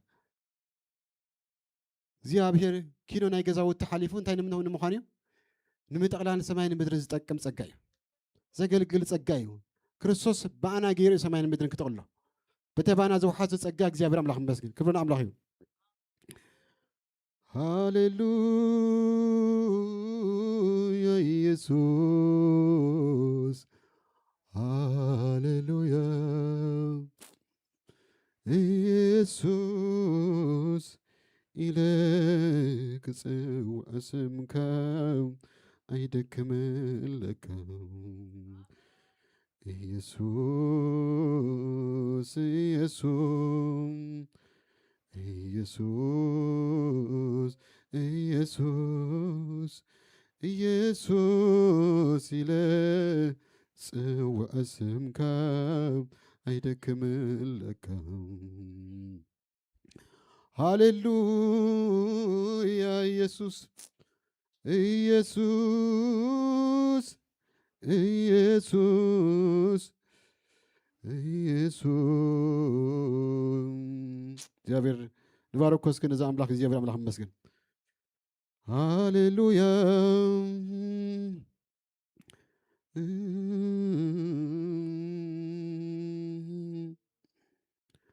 ካብ ልበይ ካብ ውሽጠይ የፍቅረካ ምስጢረይ ከይሓባኩም ዝገልጸልካ ኩሉ ሰዓት ሰምዓኒ ፈታውየይ መንፈስ ቅዱስ ናተይ እሙን ዓርከይ መንፈስ ቅዱስ ናተይ እሙን ዓርከይ መንፈስ ቅዱስ ናተይ እሙን ዓርከይ ካብ ውሽጠይ ካብ ልበይ ዘፍቅረካ ምስጢረይ ከይሓባኩ ዘዕልለካ ኩሉ ሰዓት ሰምዓኒ ፍታውየይ መንፈስ ቅዱስ ናተይ እሙን ዓርከይ መንፈስ ቅዱስ ናተይ እሙን ዓርከይ መንፈስ ቅዱስ ናተይ እሙን ዓርከይ ቀረባይኻ ካብ ትንፋሰይ ቀረባይኻ ዓርከ ልበይ ቀረባይኻ ፈዋስየይ ቀረባይኻ ረዳእየይ ቀረባይኻ ካብ ትንፋሰይ ቀረባይኻ ዓርከ ልበይ ቀረባይኻ ካብ ትንፋሰይ ቀረባይኻ ረዳእየይ መመሊሰ ንዓኻ እደሊ ብዘይባኻ ዘይኮነላ ነብሰይ መመሊሰ ንዓኻ እደሊ ብዘይባኻ ዘይኮነላ ነብሰይ መመሊሰ ንዓኻ እደሊ ብዘይባኻ ዘይኮነላ ነብሰይ መመሊሰ ንዓኻ እደሊ ዘይባኻ ዘይኮነላ ነብሰይ ሓደ ነገር ጥራይ ኣነ ዘይክሎም ህላውነትካ ደልየ ምዝስእኖም ሓደ ነገር ጥራይ ኣነ ዘይክሎም ህላውነትካ ደልየ ምዝስእኖም ሓደ ነገር ጥራይ ኣነ ዘይክሎም ህላውነትካ ደልየ ምዝስእኖም ህላውነትካ ህላውነትካ የልየናሎ ህላውነትካ ህላውነትካ እንደልየሎና ቀረባይኻ ካብ ትንፋሰይ ቀረባይኻ ዓርከ ልበይ ቀረባይኻ ወዋስየይ ሃሌሉያ ክልበይ መመሊሰ ንዓኻ እደሊ ዘይባኻ ዘይኮነላ ነብሰይ መመሊሰ ንዓኻ እደሊ ዘይባኻ ዘይኮነላ ነብሰይ መመሊሰ ንዓኻ እደሊ ዘይባኻ ዘይኮነላ ነብሰይ መመሊሰ እደሊ ዘይባኻ ዘይኮነላ ነብሰይ እግዚአብሔር ይፍለጠኒ ህላውነትካ ምሳይ ክትከውን ከለኻ ይፍለጠኒ ህላውነትካ ምሳይ ክትከውን ከለኻ ይፍለጠኒ ህላውነትካ ምሳይ ክትከውን ከለኻ ይፍለጠኒ ህላውነትካ ምሳይ ክትከውን ከለኻ ሓደ ነገር ጥራይ ኣነ ዘይክሎም ህላውነትካ ደል ምዝስእኖም ሓደ ነገር ጥራይ ኣነ ዘይክሎ ህላውነትካ ደል ምዝስእኖም ሓደ ነገር ወይ ኣነ ዘይክሎ ህላውነትካ ደል ምዝስእኖም እግዚአብሔር ጸጋኻ ይልየና ኣሎ ህላውነትካ ይልየና ኣሎ እግዚአብሔር ምድህሳስካ ይልየና ኣሎ እግዚአብሔር ዝነቐጸ ዓጻጽምቲ እግዚአብሔር ክልስልሳ ክብርታዓ እግዚአብሔር ወለል ዝበላ አብራኽ ድማ እግዚአብሔር ከምቲ ኢራብ ኣብ ልዕሊ በረኽቲ ትነጥር እግዚአብሔር ከምኡ ክዘላ እግዚአብሔር ብኢየሱስ ክርስቶስም ሓይሊ ይምፀና ንክርስቶስ እኳ ዘበርትዖ መልአኽ ዝመፀ እግዚአብሔር ንዓና ድማ ዘበርትዐና ሓይሊ ይለቐቐና እግዚአብሔር ብሽም ኢየሱስ ክርስቶስ ዘበርትዐና ሓይሊ እግዚአብሔር ንጽድቂ ጽድቂ ዘሸትት ሓይሊ እግዚአብሔር ንዓለማዊ ትምኒት ዝኽዕድ ሓይሊ እግዚአብሔር ንዓለማዊ ኩሉ ትምኒታት እፎእ ዝብል ጸጋ እግዚአብሔር ብጽድቅን ብቅድስናን እግዚአብሔር ምጽአትካን እናተጸባበና እግዚአብሔር ዝጸባበየና ጸጋ ግን ይለቐቐልና እግዚአብሔር ብኢየሱስ ክርስቶስ ስም እግዚአብሔር ሎሚ ዝደኸመና ውሽጥና እግዚአብሔር ህላውነት አምላኽ አለድዩ የለን እግዚአብሔር ክሳብ ንብል ክሳብ ንጠራጠር ዝስምዐና እግዚአብሔር ውሽጥና ሓይሊ ይምላእ እግዚአብሔር ዝጸምዐ እንተሎ ናባይ ይምጻእ ብኸምኡ ድማ ይስተ እግዚአብሔር ተባሂሉ ተጻሒፉ እግዚአብሔር ብሽም ኢየሱስ ክርስቶስ ስም እግዚአብሔር ካብ ልብና ካብ ውሽጥና ሩባታት ማይ ህይወት ይወሓዝ እግዚአብሔር ይፈልፍል እግዚአብሔር ይፈልፍል ንኻልኦት ሰባት ከርዉ ዝኽእል ጸጋ እግዚአብሔር ኣብ ውሽጥና እግዚአብሔር ይተኸለሙ ብሽም ኢየሱስ ክርስቶስም ይገለጽሎም እግዚአብሔር ብሽም ኢየሱስ ክርስቶስም ጸጋና ይገለጽ እግዚአብሔር ተማሕበሩ ናብ ምልአት መታን ክትዓቢ ናብ ልክ ምልአት ክርስቶስ ናብ ብዙሕ ሰብኣይ መታን ክትዓቢ እግዚአብሔር በኢየሱስ ክርስቶስ ሎሚ ዝተዋህበና ጸጋ ይገለጽ እግዚአብሔር ብሽም ኢየሱስ ክርስቶስም ኣብ ውሽጢ ነፍሲ ወከፍና ተደሪኹ ዘሎ ተተኺሉ ዘሎ ጸጋ ሎሚ በኢየሱስ ክርስቶስም ይውፃእ እግዚአብሔር ብሽም ኢየሱስ ክርስቶስም ይውፃእ እግዚአብሔር ሰባት ንምዝናን ሰባት እግዚአብሔር ጎይታ ሰራዊትን እግዚአብሔር ካብ ዝሓመሙ ካብ ዝኣሰርዎ ዝኣተው ማእሰርቲ በኢየሱስ ክርስቶስ ንምውፃእ ጸጋና ይለቐቕ እግዚአብሔር ጸጋና ይውፃእ እግዚአብሔር ሓይሊ ካብ ውሽጥና ይውፃእ እግዚአብሔር መንፈስ ካብ ውሽጥና ይውፃእ እግዚአብሔር እምነት ካብ ውሽጥና ይውፃእ እግዚአብሔር ጎይታ በኢየሱስ ክርስቶስ ኣሎ ክንብለላ ዘይንኽእል ኢድ ኣምላክ እግዚአብሔር በኣና ትገለጽ በኣና ትረአ እግዚአብሔር ጎይታይን ኣምላኸይን ብሽም ኢየሱስ ክርስቶስም ዝተለቀ ጸጋ ዝተዋህበና ጸጋ እግዚአብሔር ኪኖዚ ሓሊፉ ሰማይን ምድሪ ዝጠቕልል ጸጋ እዩ ዕሸሽ ከይንብሎ እግዚአብሔር ተራ ሰባት ኣይኮንናን ኣነ ንስኻትኩም ተራ ሰባት ኣይኮንና እግዚአብሔር ሰማይን ምድርን ዝጠቕልል ጸጋ ኢና ሒዝና ንዋፅእ ዘለና ንቀሳቐስ ዘለና ንኣቱን ንወፀን ዘለና እግዚአብሔር ኣምላኽ ይመስገን ስለዚ ተራ ሰብ ኣይኮንኩን በሉ እግዚአብሔር ይመስገን ተራ ሰብ ኣይኮንናን እግዚአብሔር ኣምላኽ ሃሌሉያ ክብርና ኣምላኽ ይኹን እግዚአብሔር ይመስገን ሃሌሉያ እግዚአብሔር አምላኽና ብጎይታና መድኃኒና በኢየሱስ ክርስቶስ እንመስግነካልና ዓብይ አምላኽ ስምካ ይባረኽ ብቃልካ ስለዚ እግዚአብሔር ስለዝተገለጽካልና እግዚአብሔር ቃልካ ድማ እግዚአብሔር ሎሚ ሓድሽ ነገር ስለዝማሃረና ብሽም ኢየሱስ ክርስቶስ ስለ ቃልካ ነመስግነካልና እግዚአብሔር ስለዚ ውሽጥና ዘሎ ጸጋ ድማ እግዚአብሔር ክወፅእ ዘይወፀ ክወፅእ እግዚአብሔር ክወፅእ ዝጀመረ ድማ መሊሱ ክወፅእ እግዚአብሔር ብኢየሱስ ክርስቶስ ንጽልይ ኣለና በኢየሱስ ክርስቶስም ጸጋው ዘይፈልጥ ሎም ድማ እግዚአብሔር በጎይታ በኢየሱስ ክርስቶስም ኣብ ትሕቲ እግርኻ ብርክኽ ክልሞ ድምጽኻ ከሰማዕ ይጽልይ ኣለኹ በኢየሱስ ክርስቶስም ድምጽኻ ከሰማዕ ይጽልይ ኣለኹ በኢየሱስ ክርስቶስ በሓንነት እግዚአብሔር